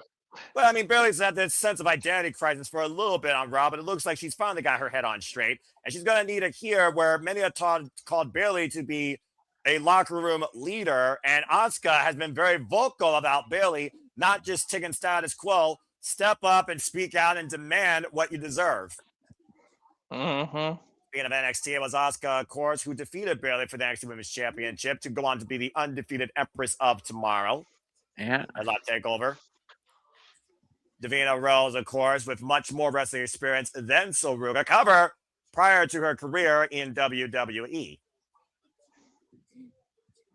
It's one of those fans that we saw earlier, though. Neither of these women right now going in with a championship, but at the end of the day, it is still the present versus the future. Nice escape there by Ruca. Look at little Bailey's subtle shout out to Cena on an armband. It says "Never give up" on one side. I'm pretty sure that's not going to be the only person we see with that competing here tonight. No. Bayley, who of course never gave up on her dream of becoming a WWE superstar while being mocked and ridiculed about it. Oh, damn. And a cartwheel handstand, a moonsault, grabbing Bayley's head. Nice takeover there by Ruca.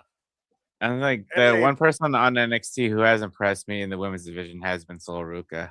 Well, you know, Ruca has also been very close to claiming the NXT Women's Championship. Not to mention, she is one of the most recent competitors to snatch the soul of Jessie Jane, who currently holds the NXT Women's title. I constantly watch as Women's Champion next year. I constantly watch NXT. There's more than one that impressed me. I mean, Walter, you just yourself. X Factor. No, I mean purely skills, not that kind of misbehaving thing. All right, very good.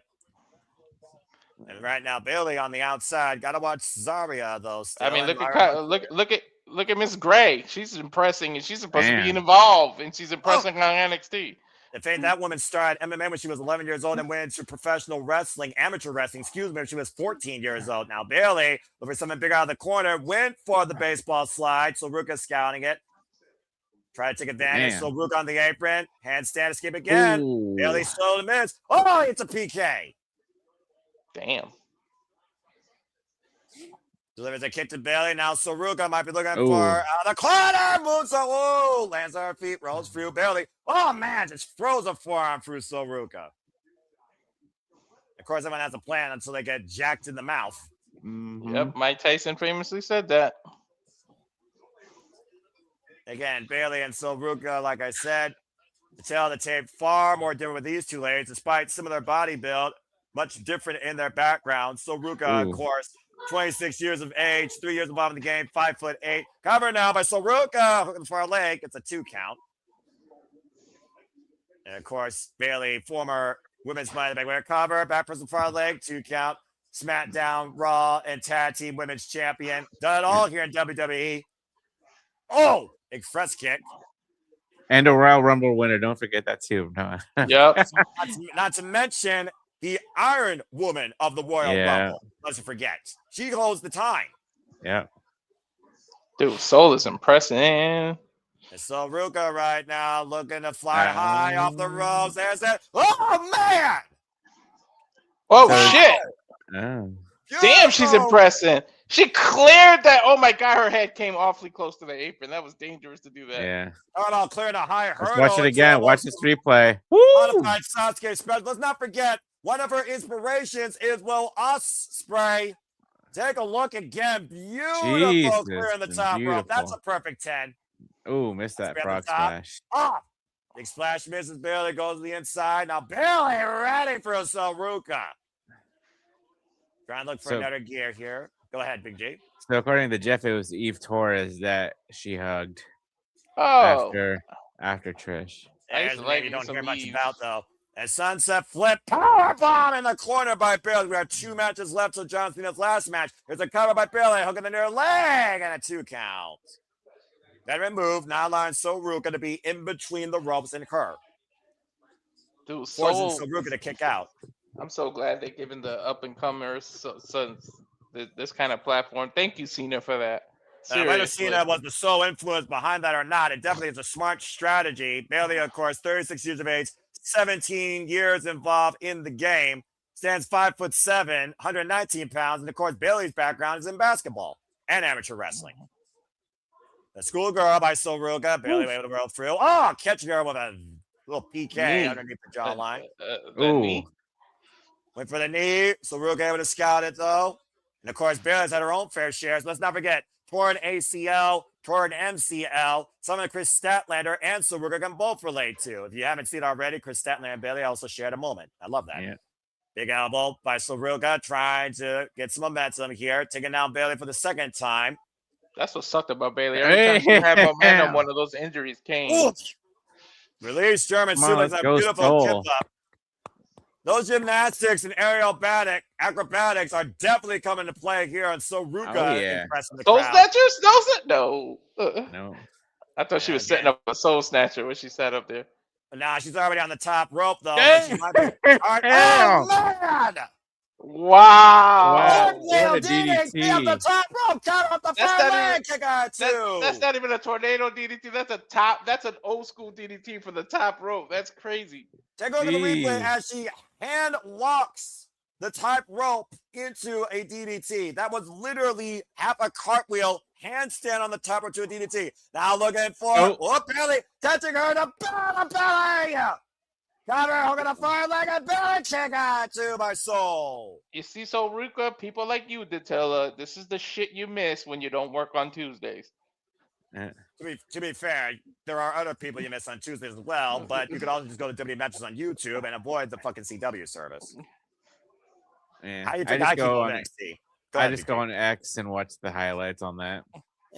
Social media could be a very fickle place. WWE matches on YouTube with YouTube Premium, best approach to go. I just got done watching Ila Dragunov versus Tommaso Ciampa prior to getting here with you guys. Again, WWE matches on YouTube. Subscribe to them today, folks. Now, Bayley putting up Ruca. Nah, screw that. Subscribe to us. And that's you. The second rope, driving her elbow. Ruca turned inside out. Bayley driving towards center. Hook of the far leg. Back press. Cover. Kick out at two by Soul again. What the hell is Sorry, Zarya thinking? Well, I'm about to say, sorry, I'm with a bit of concern. And Lyra right now pacing on the other side. Of course, Lyra Valkyria, former, of course, NXT Women's Champion, beating the man Becky Lynch, and former inaugural WWE Women's Intercontinental Champion. Just keep Zarya away from towels, please. Again, Bayley missing as well. And you see right now, Ruca and Bayley still squaring out here. Now the backslide cover. 2 deep backslide. Oh, shit. I thought that was a 3. It's not. And Bayley and Soul right now in the test of strength. Now Bayley turns Ruca around. Looking for damn. handstand escape. Oh man, Holy driving her knee crap. through her. Yo, the way she escaped that Rose plant was nice. Cover now by Ruca with the far leg. Gets a 2 count. All right, come on, Soul. You got this. Snatch Again, the biggest soul. Biggest moment of Ruca's career. Ruca's career started in 2022 in June. Looking positive for the Soul Snatch. I'm barely denying that. Oh, Now hooking up she Soul got for it this time. Rose Yeah, Blast. she's too close to the ropes. Choose the half. Hook up both legs. Oh, down the nice. I called it. As soon as they Oh. landed, I knew she was too close to the ropes. Yeah, but here's the thing, Walter. Ruca didn't reach for it. Her body landed on it. That was poor by Bayley. Now Bayley is showing a little bit of frustration here. Yeah. Again, Ruca and of course had her first match in NXT in June 2022. That drop suplex by Bayley. Okay, Bayley with her old school Shawn Michaels. That used to finish people in the 90s. That little back suplex right there. Yeah, now that's just a move to set up for something bigger here. Shout out to another one of the all-time greats as Bayley goes to the top rope with the Macho Man. Elbow drop, but cut the knees of Ruca. And now again. O'Connor roll, deep cover 2. Bayley kicks out though, but out of the corner. Soul Snatcher! Soul Snatcher! About Bayley too far inside the ropes on the apron. Soul's got to drag her inside. Come on, Soul. She did it though. Pulling her inside towards there. Bayley the reversal, the roll off the cover, deep look at the legs. Now Ruca reversal too. Ruca wins. Soul got it. What? Ruca just pinned Bayley, a former NXT and WWE Women's Champion. Go ahead. Shout out to Bayley for being willing to put the new generation over like that. That is a career-defining victory for Ruca in her 135th match in her career. She got Bayley. She used her own momentum against her. Exactly. Counter rope and Dico got both legs. Look at this Soul Snatcher. Oh, wait, no. Yeah, but I say, look at it again. That was the counter to the Soul Snatcher, Big G. A little bit too soon for you there, bro. That Rose plant should have been it. But again, poor positioning by Bayley. Too far of a hook. And so I think literally on instinct, her leg landed on the bottom rope. Yeah. And this, again, look at this finger beauty. That step up, springboard, cutter. The Soul Snatcher. Bayley learning for the first time what it feels like to be wiped out by that as Ruca wins this incredible exhibition. Against one of the best in the locker room. Bayley got me a little bit frustrated, but you gotta give some mad respect. That woman's gonna be something special here, folks. Mark my words. Yeah. Under the bright lights tonight, celebrating the GOAT. Ruca and Bayley, Saria, and Lara with the salute. We may not be able to see him after tonight, but we will see Ruca far more in the future, I assure you. Oh, yeah. And of course, the Superstore open tonight until midnight tomorrow, 10 a.m. for the residents that are there in the Galaxy Space DC Center, where you get all the merch you can for John Cena. And the time is now run as we got JJ and Jeff to give their thoughts on, as advocates of women's wrestling, the future of the WWE Women's Division, Ruca. So with that being said, I will now turn the floor over to these two gentlemen. And since Jeff started up last time, let's start with JJ, considering if there's any NXT that's going to be represented here tonight and owned by such, it's going to be by this man where this is in NXT. JJ, speak. That's my fucking NXT, guys. Like, that's for right. real, representing. I'm not going to lie. That shit almost brought a tear to my eye. But really quickly here, before me and Jeff get too in depth, it's funny that you mentioned advocates of women's wrestling, because we do have somebody that popped in. They were going to be here part of the pre-show, but they were hosting their own space. Want to take a moment, bring in, I think you'll get a kick out of this name, Noah, the advocate of Enochiism, representing the Wrestle Collective. What's going on? Hey, what up, JJ? How you doing, man? I'm doing well, good sir. I appreciate you popping in here. Oh yeah, I'm sorry I'm late, man.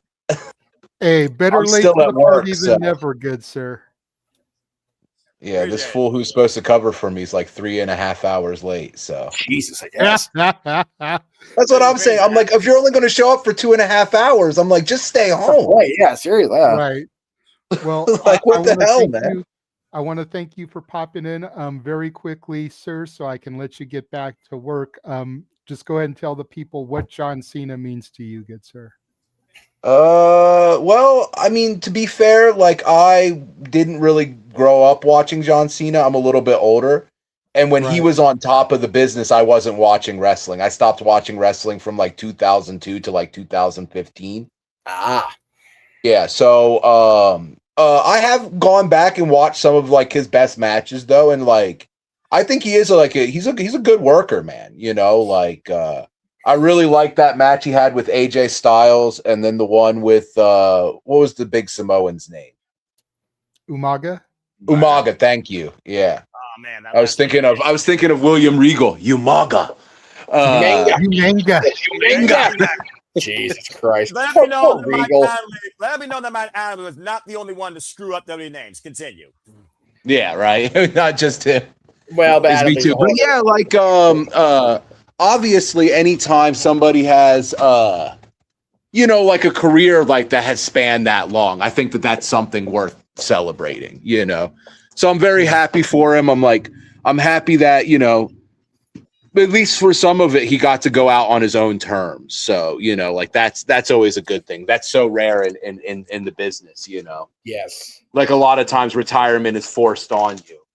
So like it is nice that he got to kind of like, you know, go out and have like a big celebration of him and his career, you know. Yeah, That's a I mean, beautiful a lot way of to look. times wrestlers have their final match and they don't know they're having their final match. At least John was able to Exactly. say, hey, I'm gonna do this many shows. This is gonna be the date of my final match. Let's celebrate it. Let's count down to it. Let's have a blast. Let's party. Again, 3 years in advance. This was planned for. Yeah, man. A lot of retirements coming up, you know, like we already had some retirements this year. Apparently there's a bunch coming next year too. Yeah. Yep. Tanahashi, the next one that we know Bro, about. and then- don't even bring it up. I don't want to cry yet. I'm trying Right, to Fair enough. Well, I'm Noah saving and some of myself. our I'm saving crew are gonna- myself for January 4th.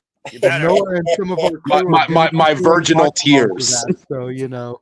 Yeah. But I'm just saying that's the next one that we know is coming up, and then there's also a heavy rumor that SummerSlam will be Brock Lesnar's finale. Mhm. Like, for whatever people think about Brock Lesnar, you know, he was the #1 draft pick out of Cena's class.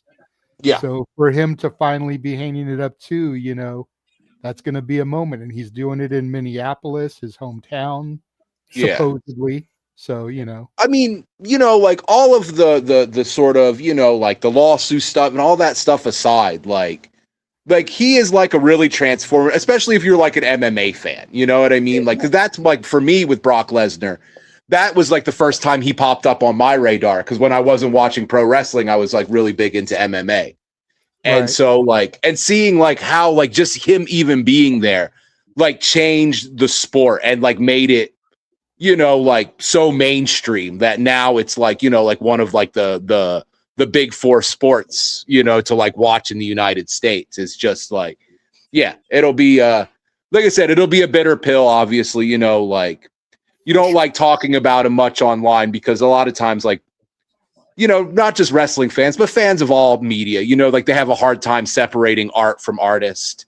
yeah, You know, Yeah. and it's like, oh, like just because I think somebody was creative or good at what they did doesn't mean that I'm saying like, oh, they're like a good person. You know what I mean? So it's a tougher one. At least John Cena doesn't really have that either. You know what I mean? Like it seems like No, John. he's been generally beloved by, you know, like the people, you know, obviously, JJ, you've seen me in the spaces. I've been on my campaign of Goldberg better than Cena, you know. For the last week. This guy did a Cena versus Nick Gage space the Oh, other night just because he wanted to be a troll. I wasn't being a Wow. troll. I think that match would be awesome. And so what had happened was my friend Kalal, him and some other guy I didn't know were booking out, like they were rebooking Cena's retirement run. Oh, jeez. And I was like, oh, you should have him wrestle Nick Gage. Yeah. You know, I was like, that would be awesome. And like, you know, like WWE, they have some sort of loose affiliation with GCW now. You know, obviously I know Nick Gage is in like rehab at the moment, so you couldn't do it like right now. But I'm saying like, you know, 6 months ago, like, why not? You know, like, well, I want to see John Cena take a light tube spot. Come on. That'd be cool. Like doing the pizza cutter bit. Just Bro, as long as come we on. don't go to a Domino's commercial, right there, another spot, let's learn from the elite company's mistake. Just saying. Please, Yeah, let's no, not. bro. They're WWE. They'll get Domino's in on it. They'll be like Domino's, true. like this is the. Done. Sponsor you No. by sponsored by this No. Domino deal. Yeah, exactly. Take a slice out of Domino's while Nick Gage takes a slice out of Cena's forehead. GCW's next official sponsorship. It sounds like. Before I came on here, I was calling GCW with James, and they're doing a The Nick Gage freaking Invitational. tournament. Yeah, it was ridiculous. Yes. Like the first opening match was ridiculous. Yeah, I'm planning on catching up on the Nick Gage Invitational tomorrow. I don't know if JJ had told you guys. I'm not that experienced. Actually, I went to my first GCW show with him last Saturday. Yeah, he Oh, joined nice. me at the GCW show I was at. I actually got to meet him in Nice. person finally. Yeah. so- Nice. And here's That's why I'm not on camera. I don't have my gimmick on, so I'm No at work, worries, so I don't man. have my lucha masks with they me. just show It's all Taker. good. That's the only person. Cena can rival Taker in terms of longevity. Him and Taker are like the two longest tenured WWE employees that there ever were. For That's real. a fair shout, honestly. Oh, I was going to say WWE because I was like, there's that one guy from BJW who I think is still wrestling, and he's in his early 80s. Oh, Jesus. I mean, What's his name? I don't know. To but be if fair, you're the gonna- Japanese know do who that. I'm There's talking- like a Kojika. 70-year-old Japanese guy still fighting. Yeah, he's Kojika, I think his name is. They had that match years ago, the Kojika house match. Kojika house match. Yeah, where they set up a whole studio house set in the middle of Kurikan Hall. Right on. Well, Wild I'm gonna let you get back to work, Advocate. Thank you for popping in. We're back here. Thanks for now on having the me in. show. I apologize for being late. No, it's all good, man. Like I said, better late than never. But thank you Appreciate for ya. stopping in. Hey, y'all have a great night, man. You Have a too. good night, too. man. If they do not show Batista, I'm gonna be pissed. There's Eve. He's you're got to right, be a Victoria. surprise. He's got to be a surprise because we're in DC. You gotta build for it. Sheena, you question, can't see me Travis. Pop Tart I know, right? What the hell? or a Christmas cookie, something like that. And it's Rob Van Dam, the man that literally lost Oh. the WWE Championship to John Cena in 2006 one night stand. Now won it forgot- from Cena, not lost it to. Oh, Beat my Yeah, Cena. won it. I Of course, forgot that Sami the Zayn. Oh, after they just Sammy's showed in the crowd. Well, After remember, they just Sami showed Zayn, of Eve- course, we brought back the United States Challenge. Go ahead, Walter. after they showed Eve, I just remember the whole Zack Ryder and Cena thing over Eve being their girlfriend or something. Like it just popped in my Yeah. head. This her Yeah. relationship with him. Well, there's with all that the good meme. memories, there are those bad ones. I love seeing Sammy's kid. I haven't seen Sammy's kid since I was almost a kid. Jesus Christ. That's awesome. Oh, Yeah, Whoa! shout out Way to it's go nice. all out, I kid! care. You can't see me in the back of your head. I'm about to say, there are those type of fans like that. By the way, shout out to not only people there, but also other wrestlers like Mr. Kate, who says she's retiring at the age of 30. She recently did a 5-knuckle shuffle and an AA in one of her last Nice. matches. Nice. Right on. What's She's our retiring at 30? what's our viewer count out of curiosity? I'm just nosy as hell. 178.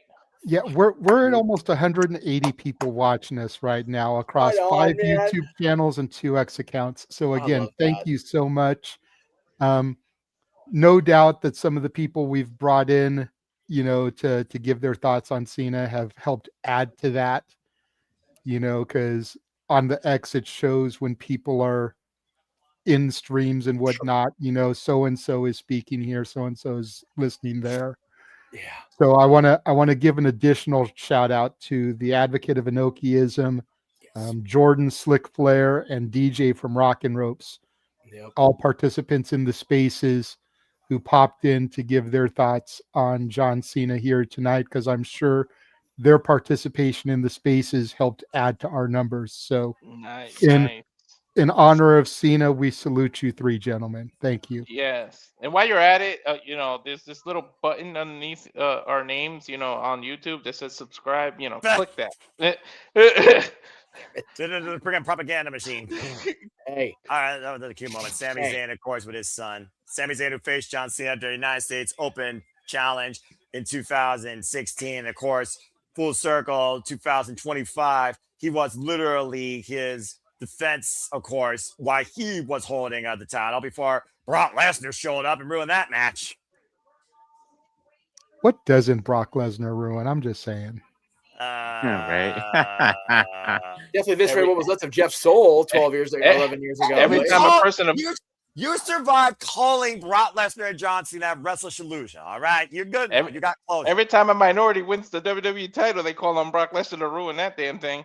That might be accurate.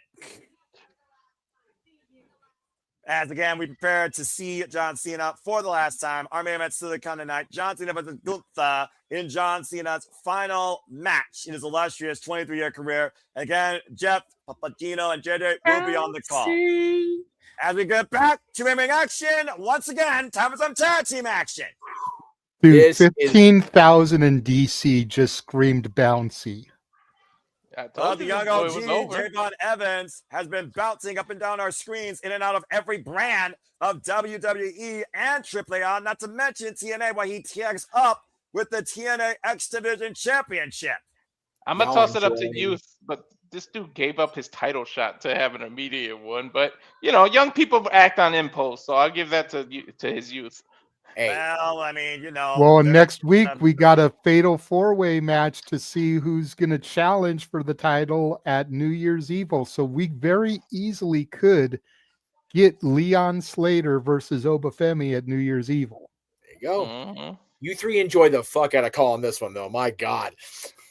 Oh, you know I I'm mean, going to. I mentioned it on the pre-show thing. Like, can we please now officially get the hate ceased on this TNA WWE partnership? We are literally getting the X Division champion on Saturday night's main event. Mhm. It's a good way to remediate a lot of it, but I'm still not forgetting what they did at Bound for Glory. That being said, Leon Slater, the youngest in charge, the young OG from the UK, is about to ascend on our screen. Just remember, I told you, Noah, this is gonna lead to. I'm telling you, Slater versus AJ Styles in We'll the see, live Walter. AMC. We'll see, as AJ Styles did, of course, endorse Leon Slater, who became the youngest ever X Division champion in TNA history, beating Moose at Slammiversary. From the first one to the current one. Yeah, Dude, how that's the other often? thing.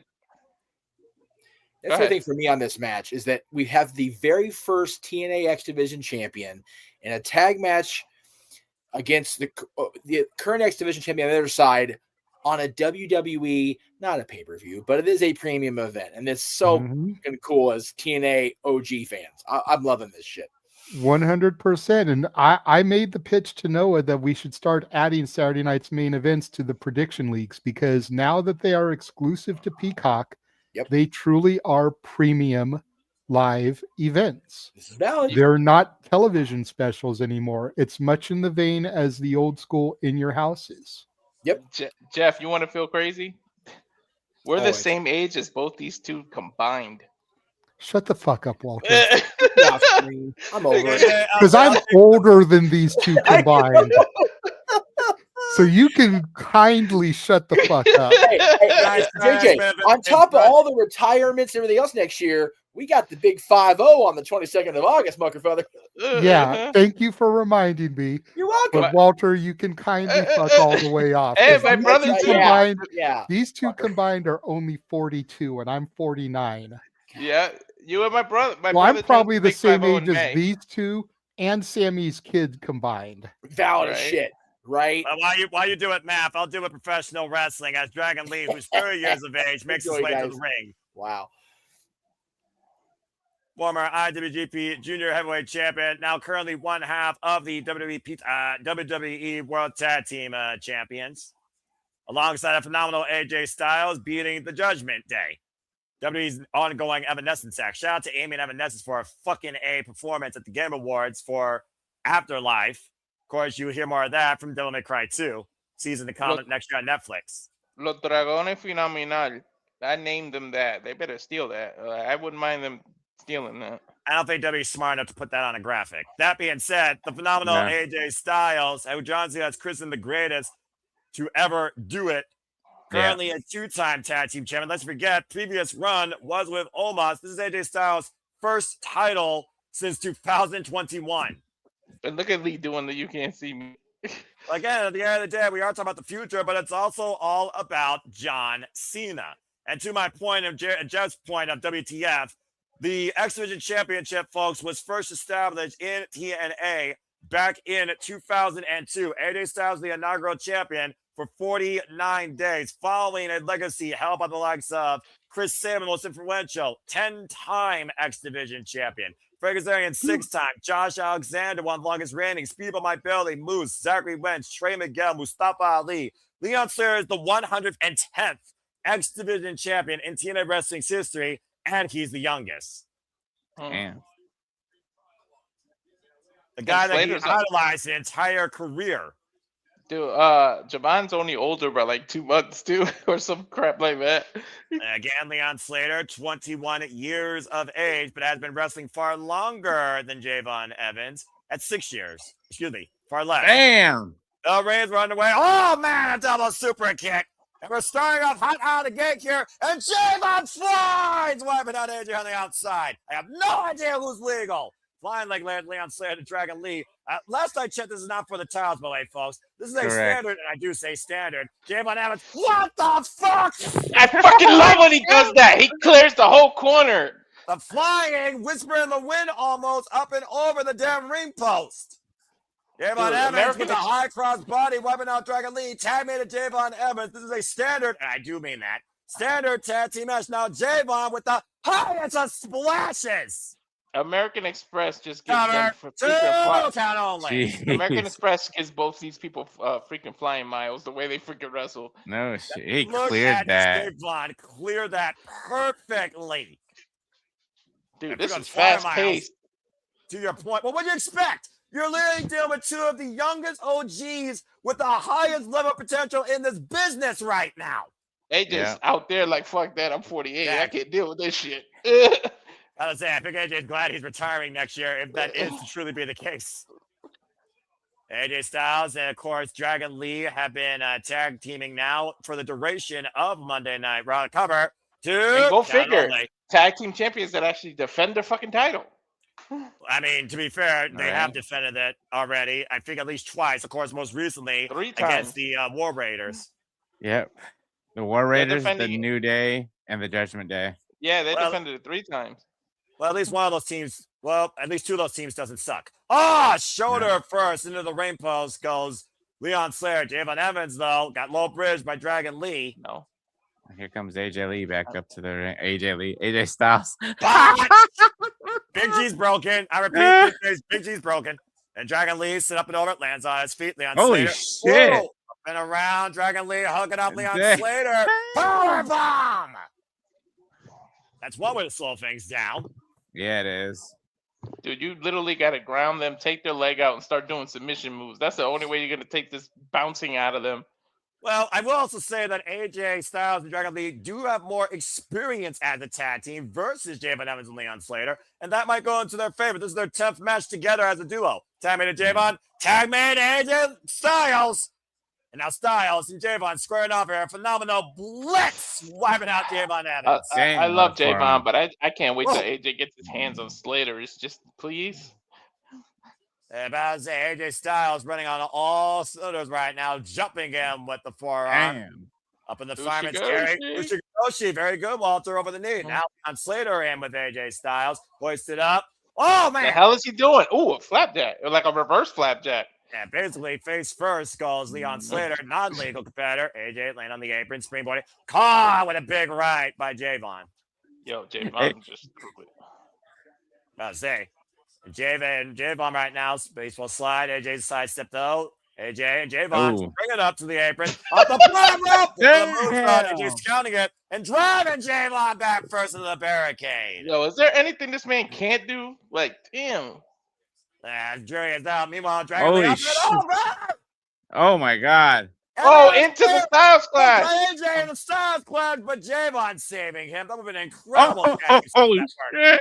Yo, that was some catching stuff.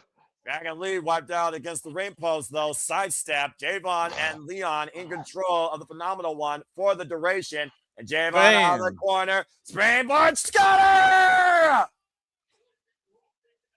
Ooh, Slater on the cover, completely rocking AJ Styles, dragging him to their corner. Tag made 450? on Is he gonna do Slater. the 450 Swanton? I was gonna say, don't blink, folks. Here's your Kodak moment, or your smartphone with 7 cameras on it. Leon Slater, Swanton 450 connects. No. It's cover. 2. It's oh man, golly. Dragon Lee dragging it up with a shotgun drop kick to J-Blonde through Look Leon. at this. Yo, look at this.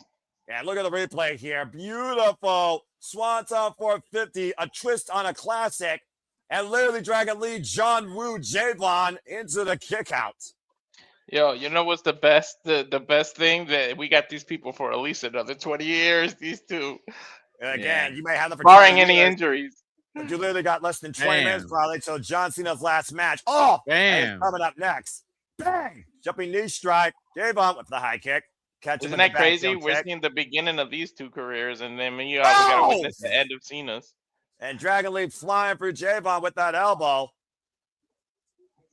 And now Dragon Lee again looking to pick up speed from 0 to Man. 100. Oh, that's topic on Hilo. Just imagine no injuries or anything, Noah, right? Slater and Jabon. If they have the kind of career that Cena has, 20 years, they'll still only be freaking 41. That's ridiculous. And I'll say Leon Slater was looking to try and do a cheeky move against Phenomenal Styles. AJ with the roll up, hooking up Leon Slater in position. Leon trying to kick out the Phenomenal Styles clash again, hooked up. Oh man, he knew what was coming here and definitely scouted. AJ lands on the apron, catching with a forearm. AJ Styles might get ready to fly.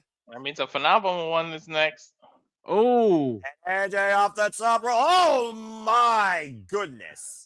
Let it off the top rope. Messy trip up the cover. 2 count only. Oh yeah, did he hurt he himself? split. Yeah, he split. He He's- definitely he's- slipped there.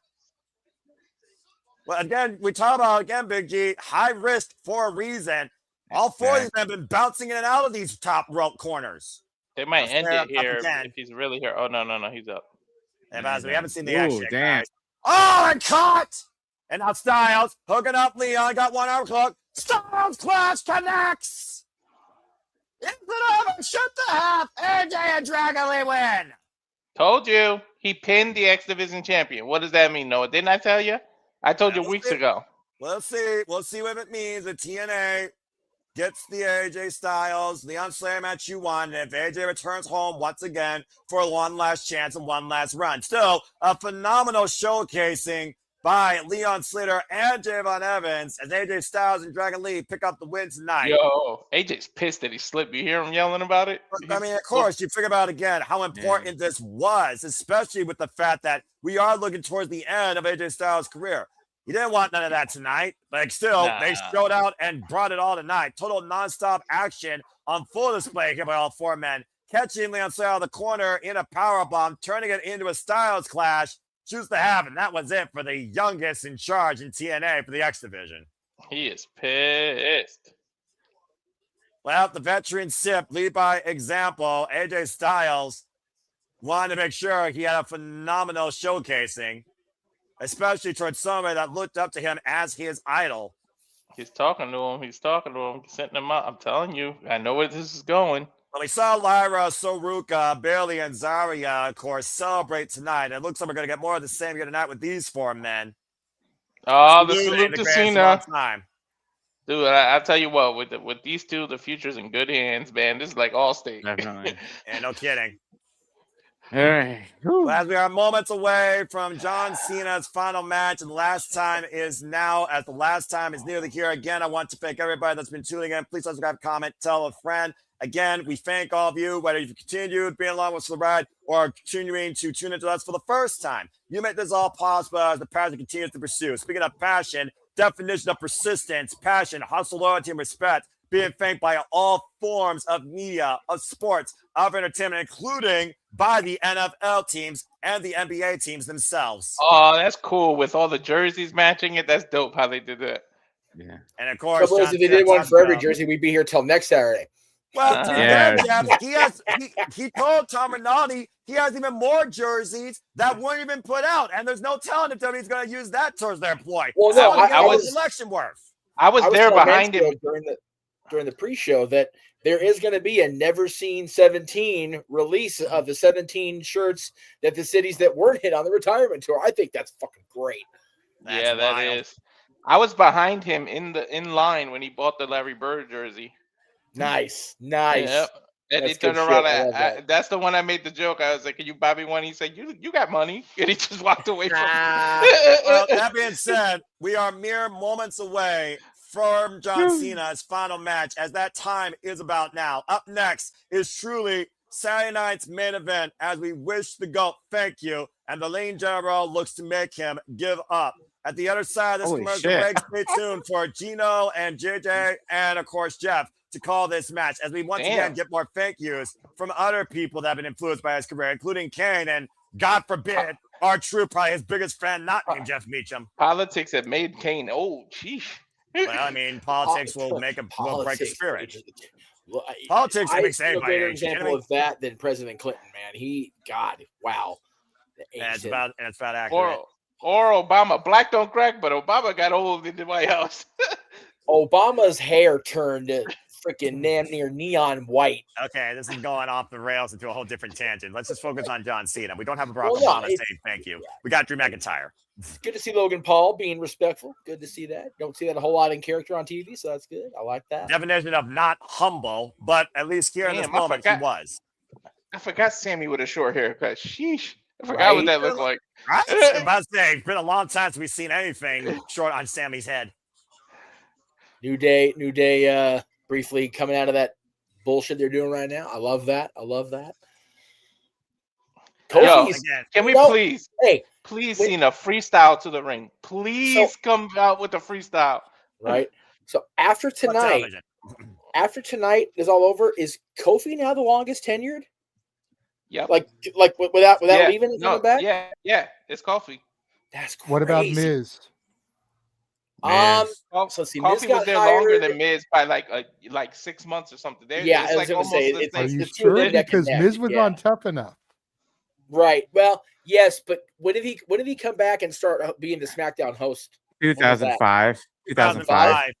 Okay, so yeah, he definitely passed Kofi. Because remember, he did that whole. He was the host for the Diva search and messed up. Oh yeah, that's right. Messed up the line. Call this number. Oh wait, text this number to.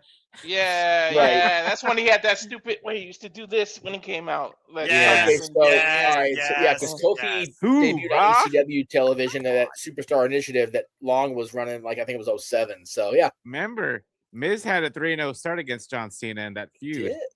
He did. That's a very valid point you make. But Chris Jericho was 2-0 against Goldberg until he. And just like Cena can't see people, too bad Miz can't even remember that match. Poor guy got concussed. I'm so like I really wanted Mike and John to have one match on this run. Yeah, no. That's what it was. We could have sacrificed one of the two R-Truth matches to give Miz a match. Yeah, I think. Yeah. And Jeff, we don't need to stop mooning us, man. Right. To your point, the Miz first match was actually WWE Armageddon 2004. Well, right. Well, that was the Tough Enough finale. Oh my god, that was when they first brought him back to television as the host of SmackDown Live, or whatever the hell it was. Yeah. So yeah, that was like 05, 06. He still beats Kofi. Yeah, Kofi was 2008. Get the name right. All right, get the name right. Hey, I will put respect on that name when they put respect on his booking. Stone. Anyway, you know what? That's accurate. Bullshit. Kofi was they put such 2008. disrespect on Kofi's booking that Dylan betrayed him and turned to Baron Corbin. And even Corbin apologized for that one. So it is what it is. To my face. Yeah, Miz's first televised match, actually, not tough enough, was on SmackDown against Tatanka. God damn. Oh, yeah, that's when second run came back. Jeez. Yeah. That was Tatanka's comeback run that lasted about 3 weeks. 3 weeks. And even then, that was too long. About as long as Mr. Perfect's return run. Damn. Accurate. No, wait. That was a little bit longer. Haku's. Yeah. That's more accurate, JJ. That's seriously, more accurate. Haku was in the Rumble in 1 or 2 weeks more on television? Maybe? Yes. Maybe? Mm-hmm. Mr. Perfect's run would have been a little longer if him and Brock didn't want to wrestle in the middle of a damn plane. Fucking Right? Well, you know, the jury is out as far as that goes. But That I mean, is the not wrong. most Not wrong. non-Mr. Perfect Kurt Hennig story ever. Right? Well, speaking of God. stories and adding to this event, go ahead and bring in the Yeah. third man for this call. Papa Gino is here. No. The champ is here. Yeah. Get yourself up there, bruv. How are we doing tonight, Gino? Doing pretty well. The those matches have been good, keeping my attention distracted rather. Right. Now you're gonna cry. Fuck yeah, we're gonna cry. When they started doing that goat, they were like typing the letters. This image I told Noah during the postmortem is it's a tear inducing image for sure. Yes. Thank you. I need Glad you him like to it. freestyle. Please freestyle. Please. Stop it, Walter. Continue, Gino. Nope, not working. Yeah, it's just when they showed the G.O. and I knew it was gonna spell goat, that was like the first time I looked at my girl and I just like I was pretty sad. Yeah. And yeah, so it's gonna be tough. Win or lose though. It's not gonna be Well, somber for sure. That being said, again, folks, Gino, JJ, Jeff, the last time is now. Your time is now as we get ready to return to Saturday night's main event as we get a few more thank yous from GOATs of sports and entertainment, including Tom Brady. Again, a man that's had a career-defined 23 years in WWE, transcending the world of sports and entertainment in and out of the ring and on the silver screen. We now say farewell to the jorts and the shorts and get ready for nothing but the suit and the tie. Of course, we all love it. And Noah's not even a sports guy and just called Brady the GOAT. That tells you that something. Yeah, because he's the GOAT. I've heard things about Tom Brady. Just because I don't watch doesn't mean I'm ignorant. And that's one thing You that would people have need to to. realize if you're fans of this business. You need to respect all aspects, even if you don't necessarily give a crap about as far as the on-air entertainment. Jelly Roll, of course, my mom's favorite musicians. Of course, huge fan of Jelly Hustle Roll Company. literally lost his other half. Like he used Well, to. I mean, after that Jelly Roll, ate SummerSlam Jelly match, Roll. that SummerSlam match kind of led to that. For being perfectly honest. Seriously, he's more like a jelly, like a jelly Danish than a jelly roll now. He's right. I like just Metro Boomin. Dude, Well, I hope I mean, he. he knows- he I knows hope the they fair do deal let about him. Peace Island. I hope they let him produce the future music, Mayo. He really wants to do it so bad.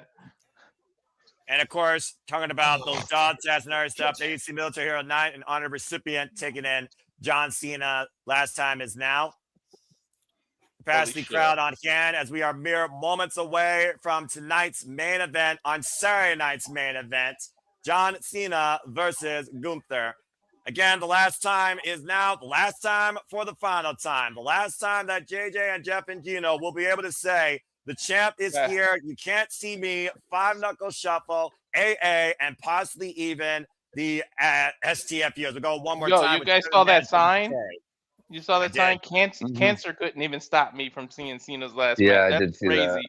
That's commendable, but that just goes to show the power of mortality. Is that the Miz in the ring? I It can't looks like tell. it. No, I think it is. That's yeah, the That's Miz in Gunther. the ring. What the It hell is. is the Miz Is doing? it What Gunther or is he Miz? It's the Miz. Well, Dude, the Miz has been, is the right. Miz has been though. very vocal as of late on SmackDown with the fact that he's not been getting the opportunities. And much to y'all's point, he did not get a chance to face John Cena. Now, he did have a chance to get You him might tonight, but get- LA Knight beat him. he had might two get an chances. We might get an impromptu match here. What? I just want to say the Miz is top tier, and I will caught it. defend that Called it. against anybody. Called it. How dare you interrupt Stephanie McMahon, but okay. The man that beat John Cena at WrestleMania 27.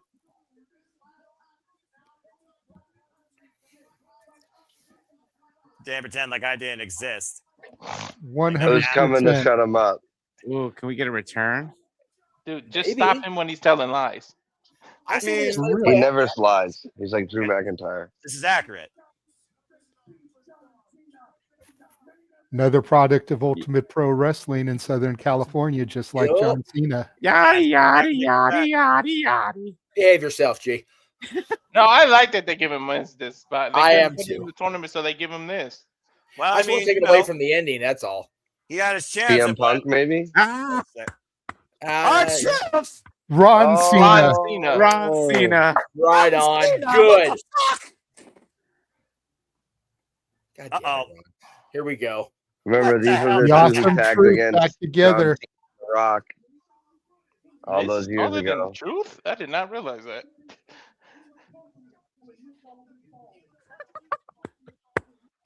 He did something that probably Nick Aldis, but okay. What? Nick Aldis didn't want to touch Ron Cena's balls. You guys didn't know that? No, because Miz switched out the ball Yeah. that Miz. Yeah. Oh, this is gonna be good. Oh Joe shit. Joe Hendry. Hendry. It's gotta be Joe. Wait. Oh shit. Joe Hendry. Oh shit. Said his name. He said his He said name. his name. What?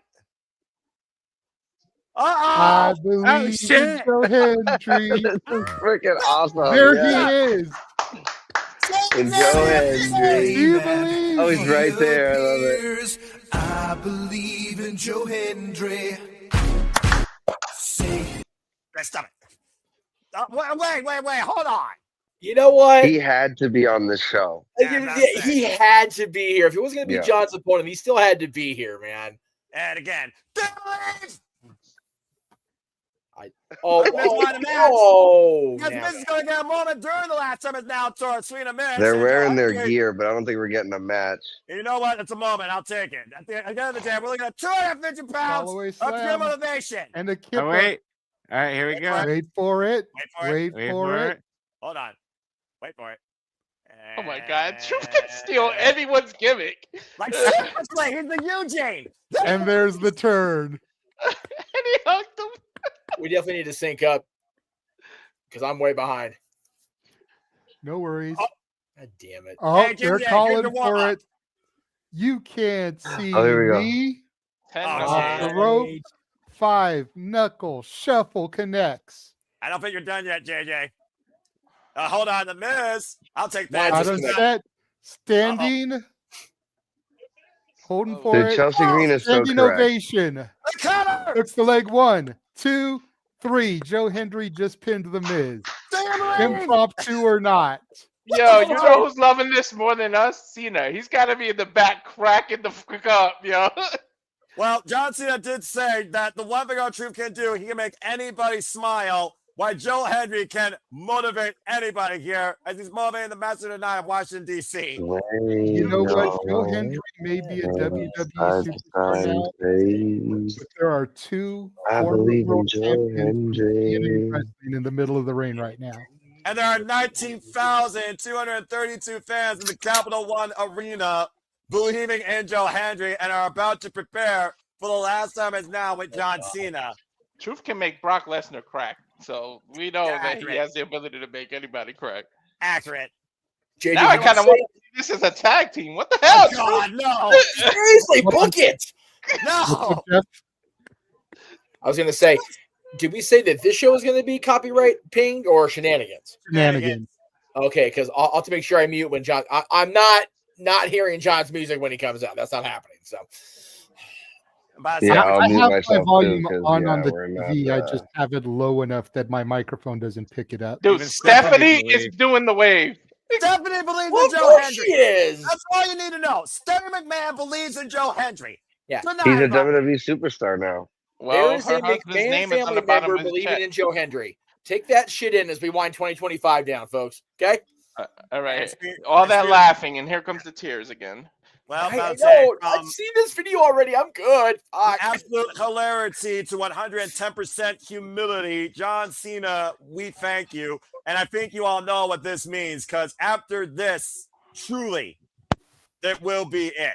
The last time is now as we look back on the career of John Cena. For those that have seen him, for those that didn't want to see him, Whether you said let's go Cena or Cena sucks, John Cena, for the last time tonight, will enter the squared circle. I need a Stu tribute. You know, Still tribute. Now we did that. Let's just go ahead and enjoy this one last time, this moment here tonight. JJ, if you're talking, we can't hear you for whatever reason. Me and Gino got tears coming out. Dude, no, for real. I'm going to. So, Gino, do you remember? Hang on, G. I'm sorry. I'm Gino, sorry. are you going to be joining us for shenanigans? What do I got to do? Well, just it'll be started 11 p.m. Eastern. It's our 4-hour every Saturday night show. If you can't, I'm asking because if I can't, we're gonna ask you before we get in the ring here. What does John Cena mean to you? If you're gonna be on shenanigans, and we can wait. I don't know. I'll be able to do that right at 11 because I'll be packing up from the babysitting duty that I'm doing right now. All right. Well, then by all I'll means, try my best though. Well, I mean, if you can't, it's cool. We got a little bit of time here before the entrance. What is John Cena? We know that the story with him being your camp counselor, but as we wind it up here, this is it. What does John mean to you? What John means to me is no matter what small town in what tiny state you're from, you can make it. Yeah. Growing up, it was always, if you weren't from Chicago, Boston, LA, New York, Miami, these big cities, like you weren't going to make it. Like it was always, somebody was always billed from some big town. And John Cena, not billed from Boston, you know, they say it's his hometown or whatever. He's from West Newbury, Massachusetts. And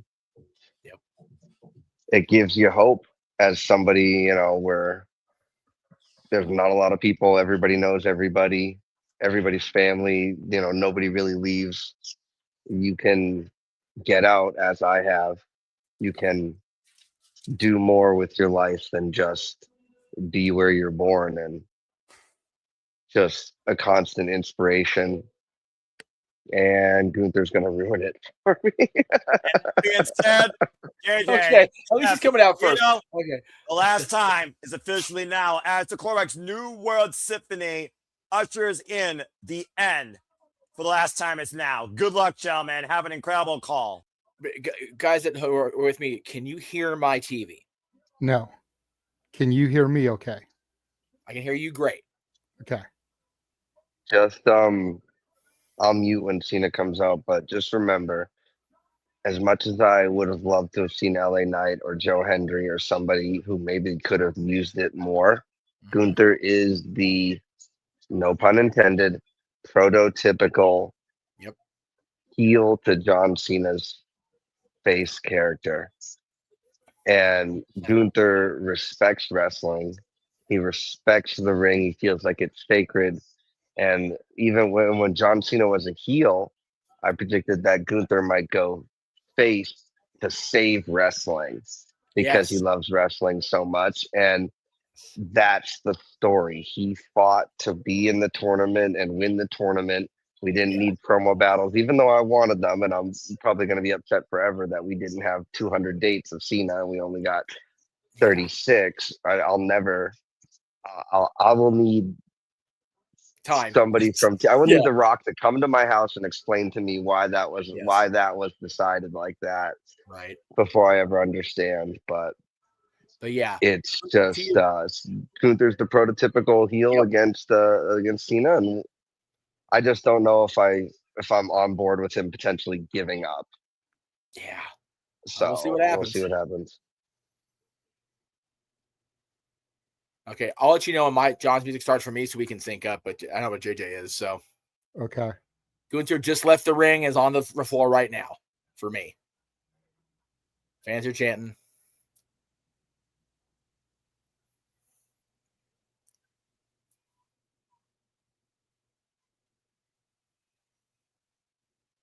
You can feel it in the air. Right? Pause it when his music starts for you, Jay. I will. Okay.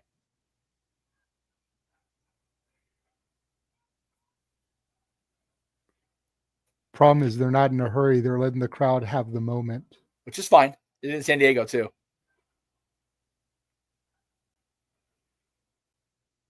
Let's go Cena. Oh man, warms my heart.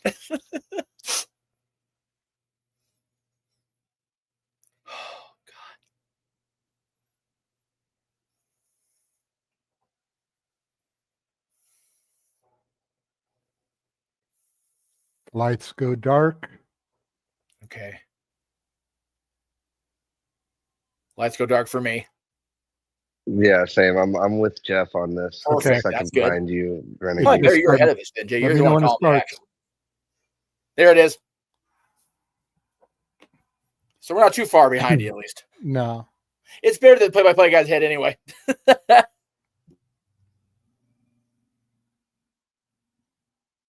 And here he comes for the last time. The champ is here.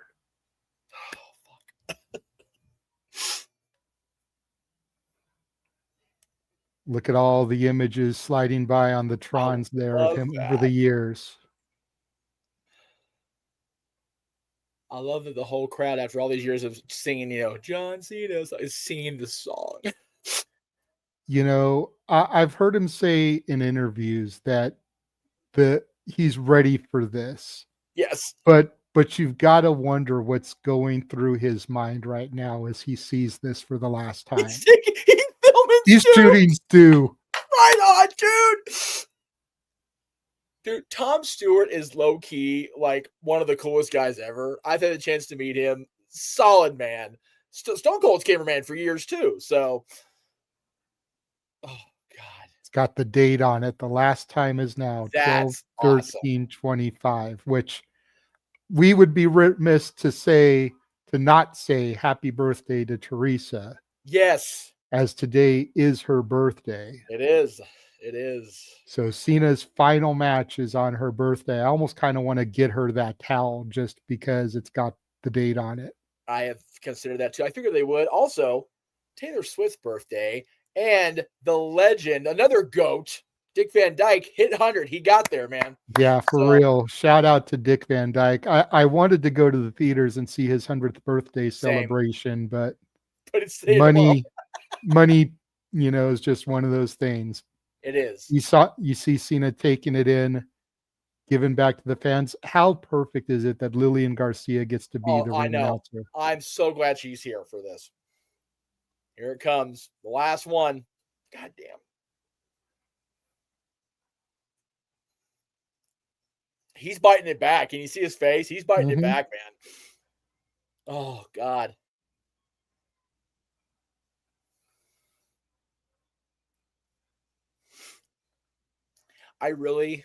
Jay, I thought I was ready after sitting through it in San Diego. I was wrong. I am fucked up right now. I can't even deal with this shit. It's all good, bro. It's all good. That's why the three of us are here. That's why Noah, Walter, and G are sitting out for this. Oh man. Don't even worry about it. Okay. Cena going out to the crowd, man. saying hello to Trish, Eve, look at Bob, Damn it. Mark Henry with the word life thrown up, hug to Kurt, hug to Michelle. Oh shit! Walk with Elijah. And Kevin's there. Kevin's there. Haku. Haku's there. Oh man. I am Booker. dead. Booker. Nick Khan with a little salute to Nick there. I like that. Sammy, of course. Oh, damn. Giving love to Sammy's son. I just want to say, everybody wants to hate on the heel run. All I'm saying is his heel run, if it wasn't the way it was, there would still be people chanting John Cena stinks during his entrance, and they don't do that anymore. Not a single person. Yep. Even though it's all I can freaking hear, and I hate it. I know, right? It's stuck in my head. But how cool is Dang. that? Although until now at ringside, that was neat as shit. Only 20 minutes left in the night, though. So I really hope it's not a But squad. it's on Peacock. It's not on NBC. They can Yeah, go but as if you long as like try to fast forward to go live and you're already live, you'll see that it's only like a 2 hours exactly. Yeah. I think it'll go longer. Yeah, It should. There's no reason why it shouldn't, other than the fact that they're trying to make Saturday night's main event not be longer than 2 hours exactly. And even still, you know, Cena's matches with Brock as of late have been under 10 minutes. Yeah. There's no reason why, if he's going to win, Gunther can't beat Cena in 10 minutes and you still give him 10 minutes for a send-off. Yeah, You know what he I mean? did say he's going down swinging when he entered to Stu, so he's He definitely is. losing. And he will. You know he will.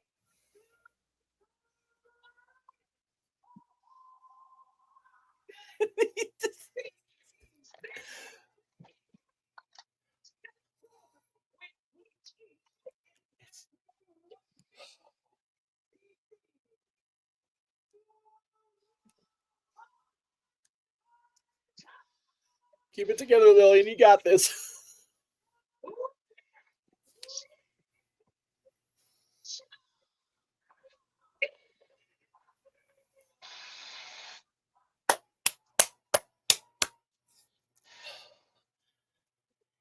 Even him, he's been really like holding it together up until this. You can see his face breaking like a lot right now.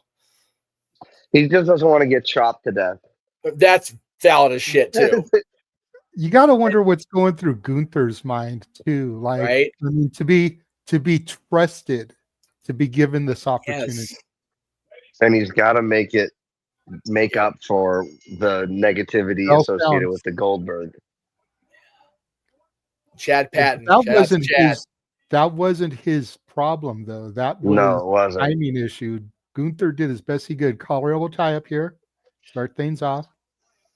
Both men fighting for dominant position. Neither man backing down, but John Cena hasn't backed down over his whole career. It's clean break here between both men. Gunther's going to need to work on probably Cena's upper body to go for that choke and have it be believable. So watch the upper body shots. He does, you know, he's got to chop him to pieces and then choke him out. It's just straight up come at him. Chop City instead of Suplex City. Oh, please not Suplex City. Gunther Definitely. Chop City I can fucks with. Gunther going out of the ring. He's messing with the fans here. He's messing with Cena, playing mind games. He's messing with Gunther's everybody good at. watching the clock too. Yep. Yeah, because everybody has this idea that it's going to go only 2 hours. So we're going, okay. Back in the ring. Listen, if I didn't see that it was straight up 2 hours and not just a live feed thing, then I would be like saying we're going long. But yeah, it really feels like they told Peacock it's going to be 2 hours, which we'll again see. is ridiculous. European uppercut drops Cena to the mat. That was a big. Yeah, there it is, shot, right too. to the neck. First offense from Gunther, right to the neck. Oh man. Oh wow. Crowd chanting "Fuck you, Gunther." God. And it's It's a perfect. brutal This is like shot. a Rocky matchup. Oh, The 100%. arrogant, totally qualified to be that way foreigner versus the all-American, never give up. It's Rocky versus military Drago. supporter. Yeah. It's Rocky versus Drago. Yep. Hopefully not the ending though. That'd be a little unfortunate, especially in the nation's capital.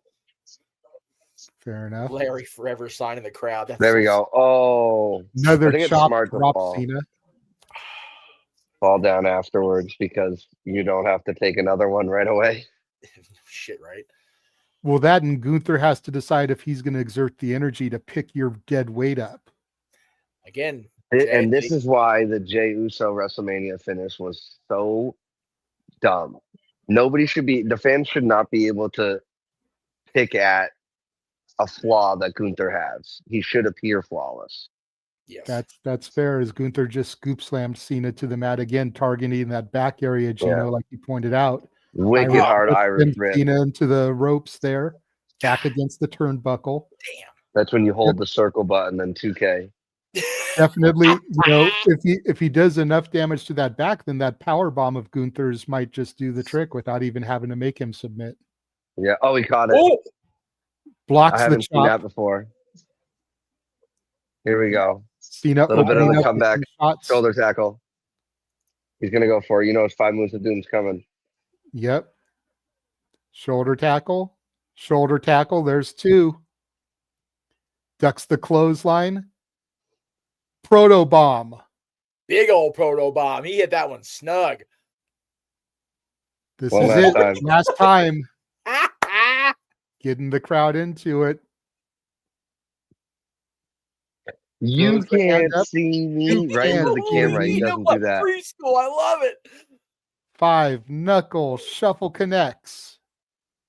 He got him. Wow. People are standing there waiting. The thing's getting in. Staggers over. Cena's got him on his shoulders, Oh, but Gunther suplex. slides off. Nice German suplex. No, no. No, no. No suplex. Bad suplex. Gunther off the ropes Honestly, here. Nice I- clothesline, dropping Fuck Cena back to the me, mat. man. I think any other opponent would be potentially able to get cheers in a match with Cena, but Gunther's the perfect opponent to get booed 100%. Yep. 100. Like Dominic was getting cheers, obviously, in both matches. Drop Here we toe go. hold from Cena, looking up for the STFU. One night only, taking it old school. That's it. Can He's got Oh my God, I didn't notice Gunther that. going to tap to the STFU? Even green shirt guy is wearing a green John Cena shirt today instead saw of the that. smiley shirt. I was Yep, gonna instead of bring it his up, but normal I wasn't happy sure it face was him. shirt. That's awesome. That's goated. That's If he yeah, keeps that's, that up and just wears that one from now on, bro, I'm totally fine with it. It counts. He you know won't. what, He'll though? go back to the Tonight. happy face one, but game recognizes game. right. I wonder if Cena's gonna try and do any of another person's move.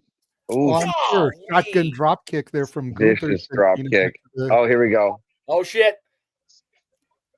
Going for that power bomb. Oh, that Connect. was about as safe of a landing as you can Man. have, though. I love it. He planted him and he's not done, I guarantee it.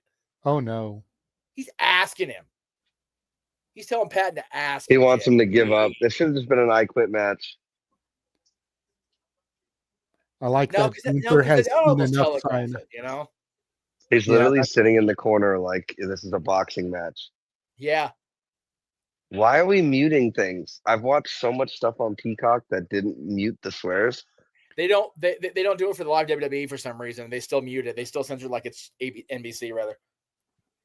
God. Another Apparently, clothesline if you have a blocking VPN, you can watch this on YouTube. That's yeah, crazy. that's why we talk about VPNs on our shows all the time. So later, Peacock. Actually, no, I that's mean, not true after because the tonight- traders are coming back in January. So I will be needing Peacock for that. Oh, Look at that man, clothesline again. That second clothesline. that second clothesline was snug, like I said earlier. This is Oh, such here a we go again. rough opponent to finish your career because he's so hard hitting. Cena's chest is all red now, Mm-hmm. constantly landing on his back and on his neck. Gunther is just third clothesline, dropping him on the Riyadh season logo. What's funny about that, John is not as hand as he used to be. So every one of these blows is showing up Regal style. Mm-hmm. It's just I feel like if you played 2K, you see the whole outline of the body, and as the parts of the body that you're working are getting injured and more injured, they go from like yellow to orange to red. Like Gunther's just targeting the head and the upper body, like I said he was gonna do, because that's the only way to make it believable if inevitably Cena does decide to give up. Like you gotta work like Kurt Angle, he worked the ankle and all the moves that he did so he can make the ankle lock and be more believable. Yep. Gunther's just such a 100%. smart wrestler. It's hard to hate him.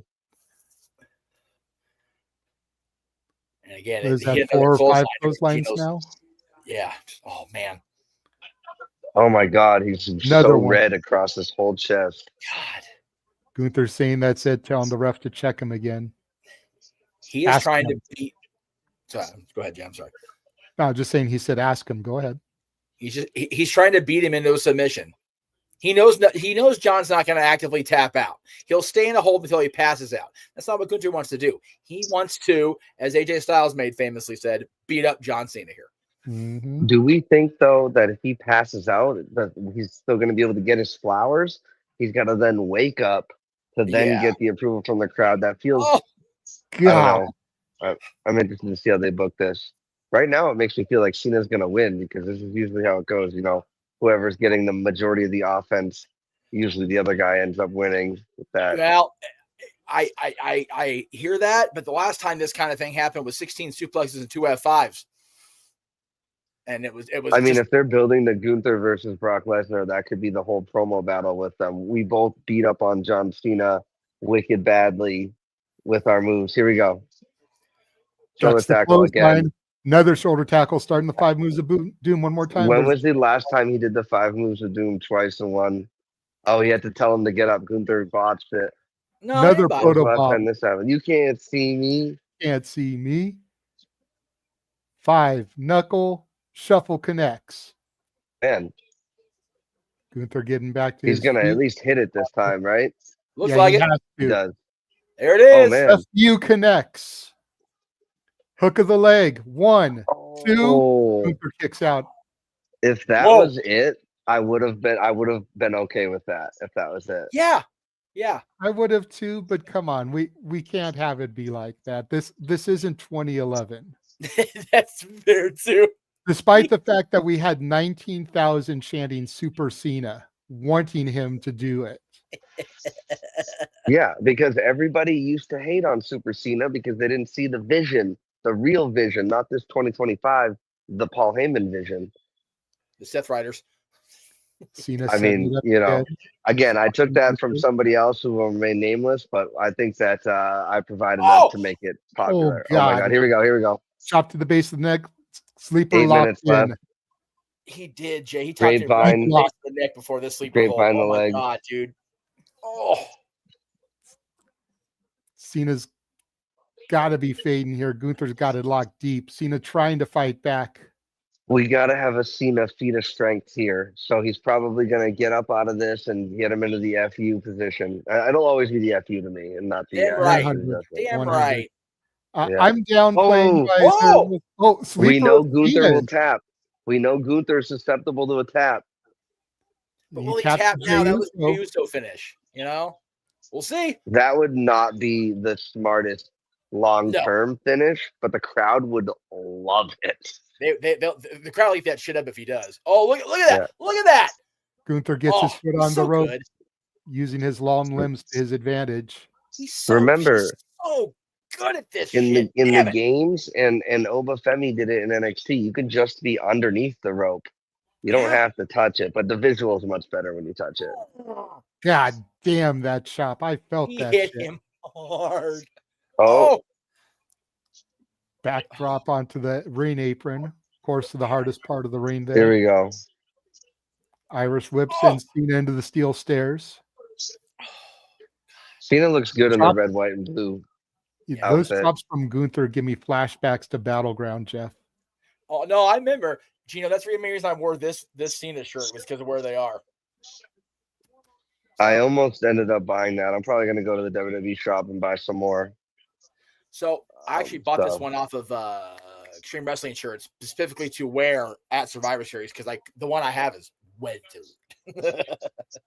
So what's the deal? Is the ref not counting? That's a No, good he's giving leniency here. He's not going to do a count out for Cena's final match.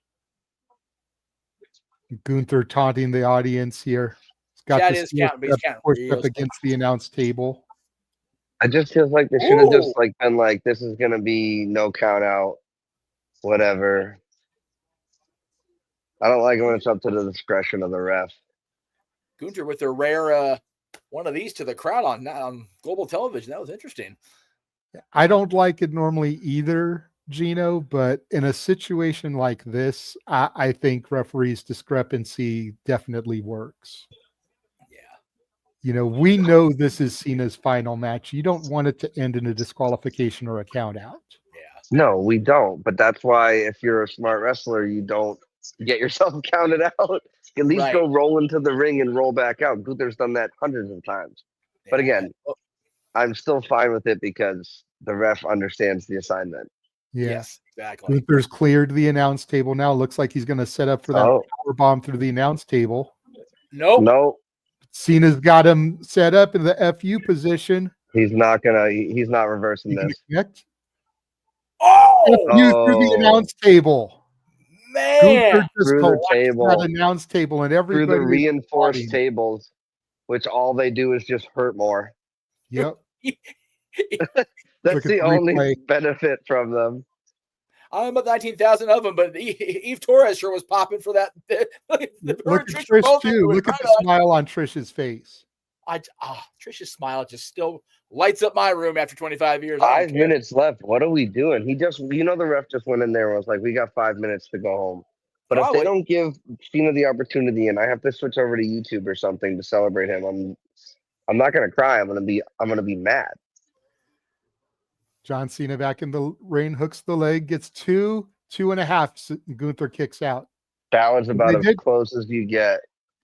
They did say that there was going to be a post show. I would imagine the post show is going to be on Peacock as well as YouTube and X. Yeah, well, they do the post show for all the events on Saturdays.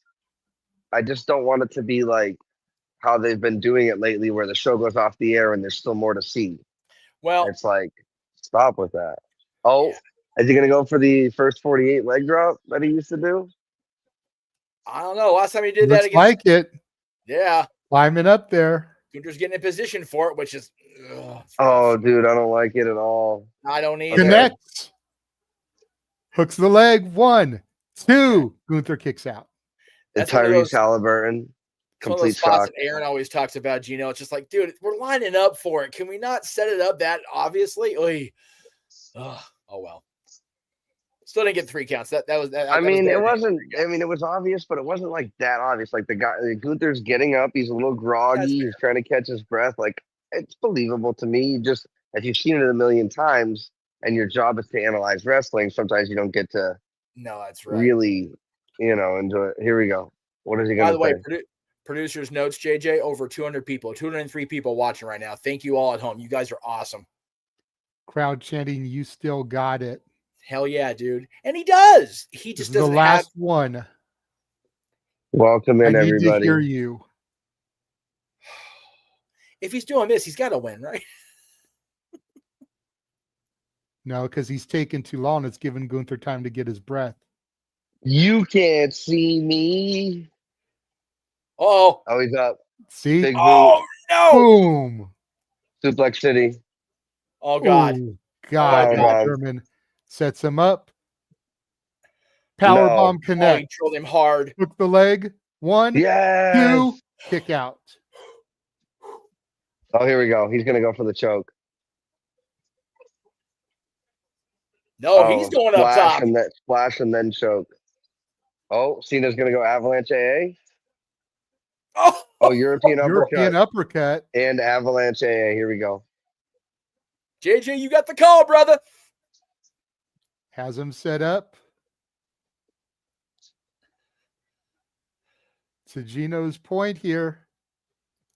Avalanche FU connects. Come on. 1, hooks 2. The leg. 1, 2, kick out. All right. Usually if that stuff doesn't win, the other person's winning. Right. That was a big one. He didn't hit it. He still didn't win. Oh Lord. Look at this. Look at this smirk on Cena's face. That'll hit you right in the feels. Yeah, well, that was awesome.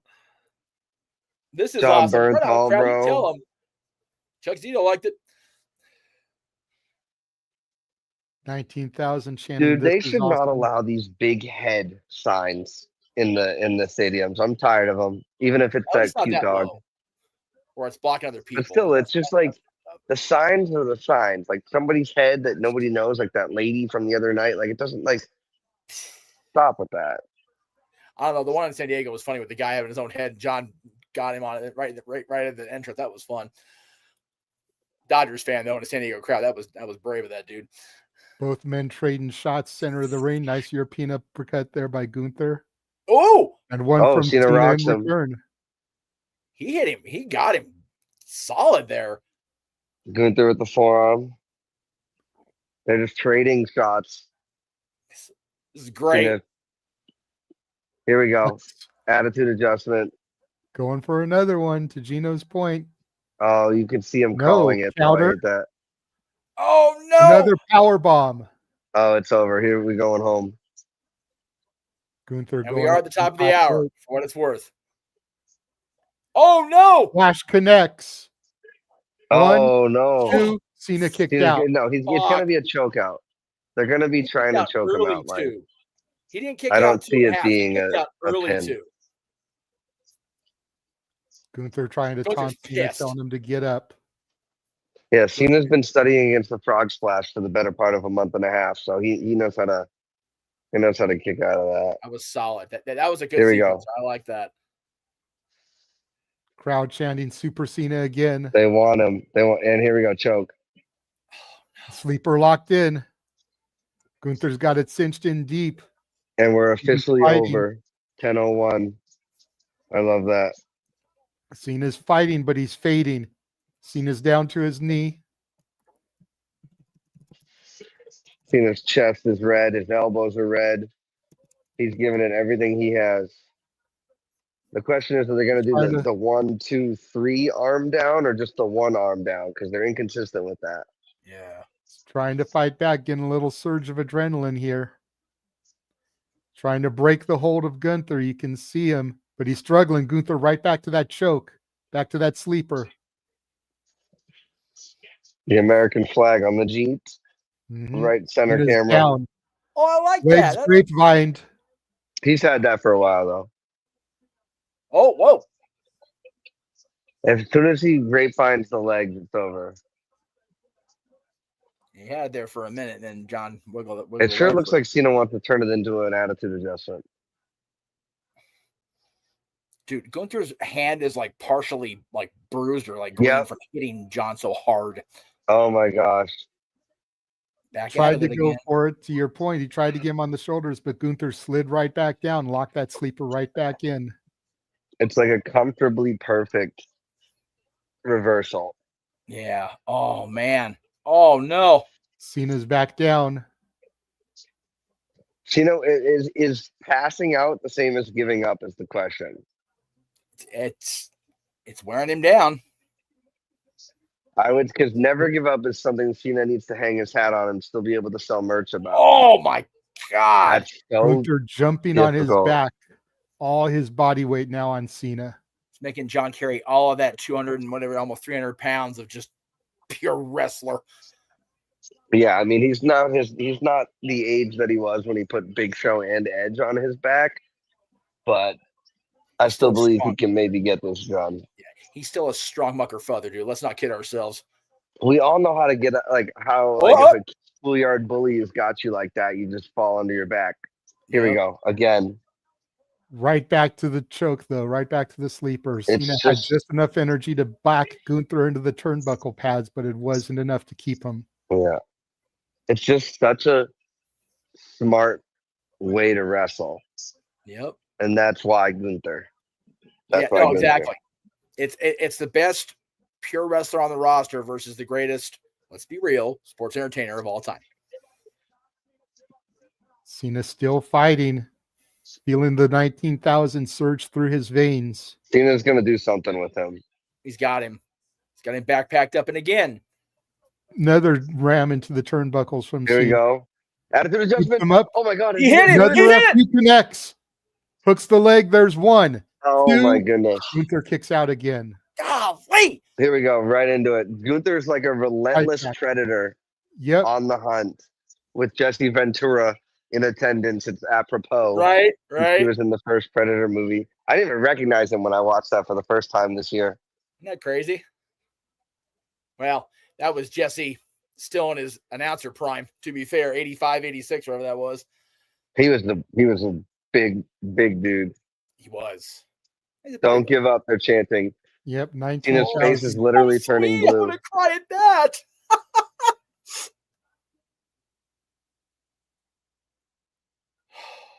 You know, I This is thought so- I'd be more emotional coming into this match, but like they've done a good job to be able to. Oh, here we go. Legs grapevine. That usually is arm it. up. There's That one. usually is it, right? Sometimes. So they're gonna do the Gunther three, like I usually said. is, I was yeah. asking if they would do this or the other one. It's two. There's And two. sometimes they do it after one. I wish they were consistent. Here we go. Come on. I've seen The Rock do it Yep. 100 times. All Come right, on, JJ. Cena. Yeah, three. No, Let's no. go. Never give Cena up puts the muscle three loyalty fingers up. respect. Oh my Oh my goodness. God. He literally that's AA. That's AA Oh! position. Jesus, man. Danielson Dude, elbows Gunther to is the like a jaw. pro fighter with this. John just struggling now. It's crazy because this match is supposed to make Gunther look good, but all I'm seeing from this is Cena looking good. You know what I mean? Not that Gunther's not, but the fact that he's able. Yep. Oh no! There it is. Oh no! John Cena just tapped out. No! John Cena just tapped out. No! What?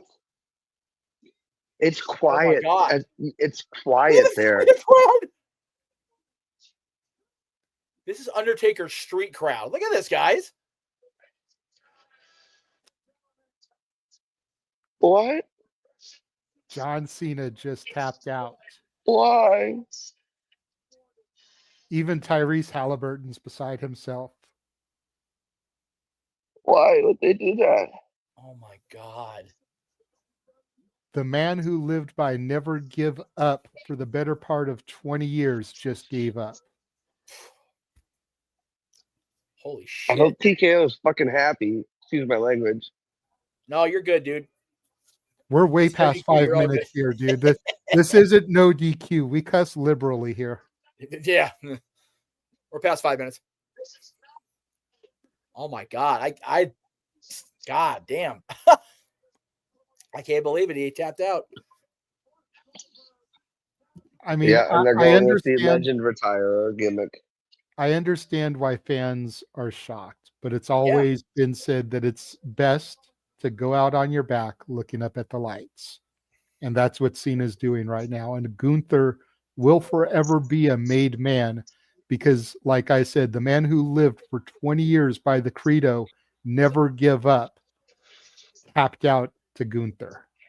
That's cool. That's something that if Gunther retires tomorrow, suffers an injury, and he can never wrestle again, he made the man who claimed he would never give up, give up. That accolade in of itself is Hall of Fame worthy. Which is I just what want to say, I told you, and not that you guys didn't also think that, but I said it at the beginning of the match. He's going to work the upper body. He's going to work the neck area. And that's exactly what he did. And that's what makes it believable.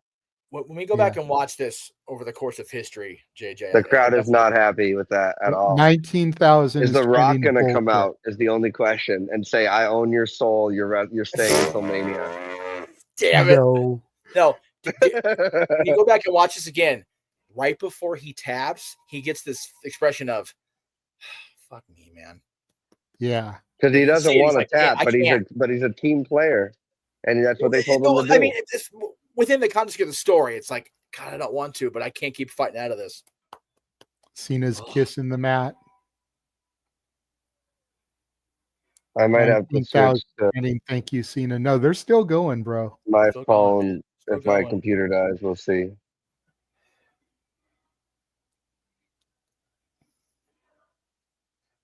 Quitter spelled with 2 T's. Smart ass. Chat room. Let me Yeah, guess, I had to. Emmanuel. Manual, yeah. Spelled with 2 T's. I love Emmanuel, but it's not the too. time. I do too. Fuck off. I'm not crying. I'm chopping onion. Right? Yeah, Seriously? I saw Who's that cutting onions? earlier. And now John Cena taking his bows to the DC crowd. Wait a minute. He stopped. He sees something.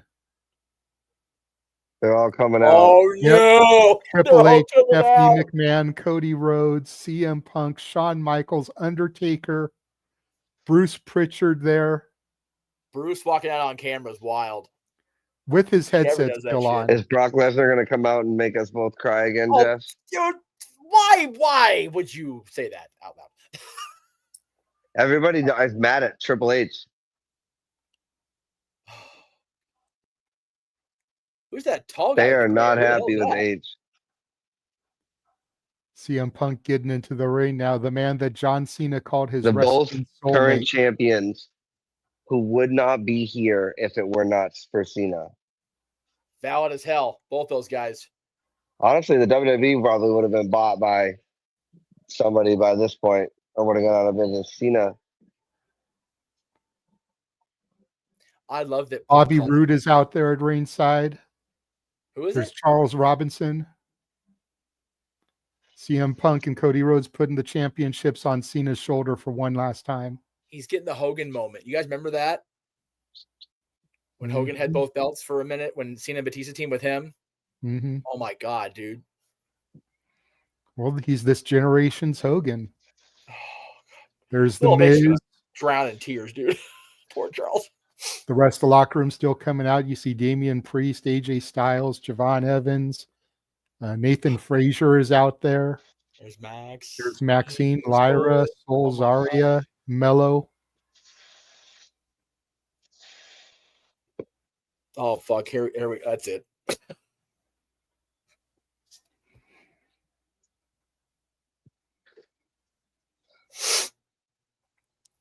Cena holding the belts up. Priest with a big smile on his face. I love it. Punk and Cody taking the knee like they're bowing to him. He's trying to give them the belts back, and they're like, "No, take a victory lap. Not yet. This is your Go moment. up on the Take a top rope, victory Cena. lap." You deserve it. He's like, oh God. Triple H on the ring apron there. Again, he's trying to give him back, and they're like, "No, take a lap around. This is your moment, seriously. guys. You've earned this." They're not going to make the same mistake they did with Goldberg. They're going to let him have his moment and let everybody see it, and that's smart. And again, it wasn't all their fault. They were still on NBC at that point. They had only so long that they could be on television. Yes, but then you book it differently, though. Well, right? but Then you book it to have time. Again, everything's learning experience. Look at that. Look at Hunter smile. Oh my God. Michael Hayes, Jamie Noble ringside, pointing up to the crowd. Oh no, Jesus. I am not okay. I am not okay.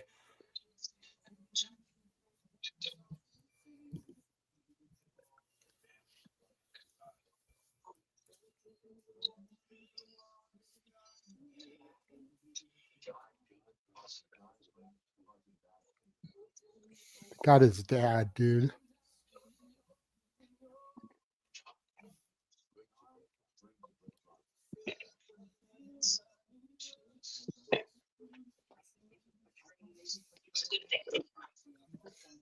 And his mom. He was my bus driver when I was a kid. That's crazy, dude. Wow, he has AIDS a day. I'm glad they got his mom because his mom doesn't do a whole lot of these.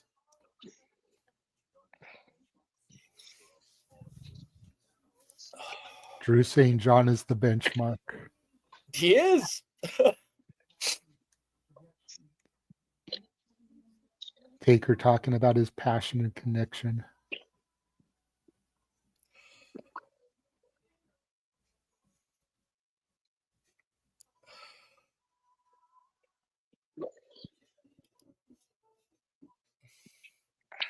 It's not fair, guys. It's not, man. It sucks. They freaking trashed on him for so many years. Yeah. I'm having a hard time figuring if I should watch the video package or watch the little bubble in the corner with John's reaction. Right? I know. It's like if ever there's time to have a lazy eye. It's okay, John, to be emotional.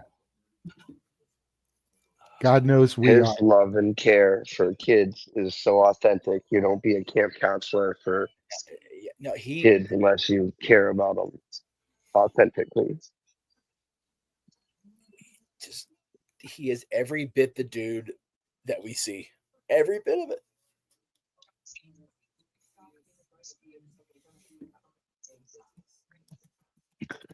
Becky Lynch saying that Cena's legacy is somebody who gave back.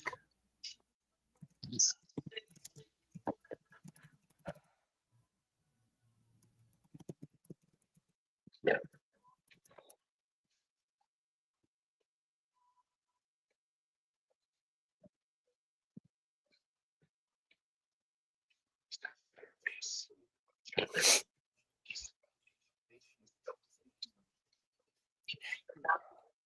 The foundation which this is built on. Sammy saying that he showed us the way.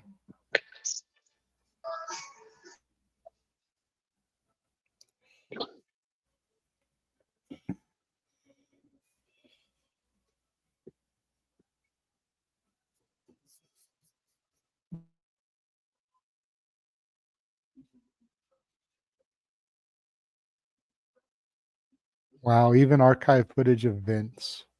That's It's the first time my God, Vince that's has fucking been cool. seen on WWE programming since God knows when. That was fucking cool. I'm not gonna lie.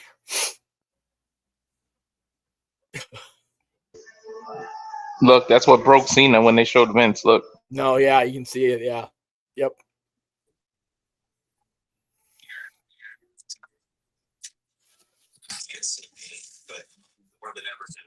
I can hear somebody's TV for whoever came in, just so y'all know. That's me.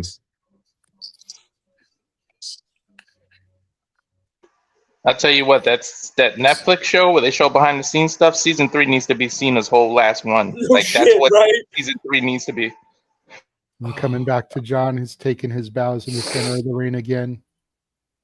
Sammy and Kevin next to each other at ringside. It's surreal to look like because it looks like there's no barrier separating the fans from the front of the ring. I know, in right? that picture. That's great. Oh my! And there barely is. I mean, it somehow looks smaller. It's the same barrier every week, but it looks smaller right now. It's weird. Cena saluting the crowd. One Oh last no! He's leaving his shoes, leaving his wristbands in the rain. We all know what this Look signifies. at Lillian. Look at Lillian. There goes the armband. He kissed that. Somebody said, "Leave the jorts." Leave the jorts is wild. He's sliding out of the ring, walking back up that ramp for the last time as an active performer. He just walked. For He just 23 years. moving. Look at how tight the entrance ramp is. I'm sure you guys talked about it, but We didn't, but yeah, on purpose. And Stu's going with it, man. Because they wanted to get as many people in here as they could. yeah, and then it allows them to give them the high five. Even the stage is a little bit smaller than usual if you think about it. Mm-hmm. Cena gives it the pausing, maximum one amount of last look people. around.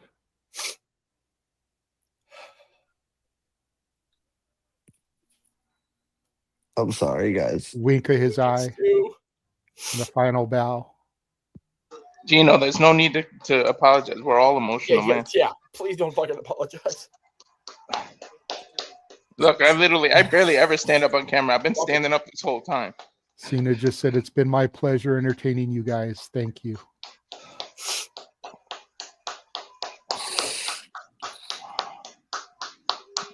Now it's really true. You can't see him. And just like that, he's gone. We fade to black here on Saturday night's main event and our coverage of this show. Thank God I wasn't on camera for that stuff. Well, I don't think much more needs to be said besides that. JJ, Jeff, Kino, I hope you hold on to this moment forever. But at the end of the day, we got to keep going. The man that never gave up gave us his all for the last time. As the last time was now. Thank you, Cena. That being said, we may not see him anymore, but we hope to see you all at the top of the hour where we honor the legacy of John Cena for 23 years. Let me be that guy. Everybody, in about 10 minutes, according to the clock, go watch Aaron's recap of this. Enjoy Aaron's last time recapping the John Cena moment. And at the top of the hour, come back and party with us. And with that being said, I'll do my usual thing for the entire C Nation Simply Live Studios family. We thank all 230 of you for tuning in. As we say, thank you, Cena, and we'll see you for the honor of him on the Saturday Shenanigans. JJ or Walter, cut the fucking feed.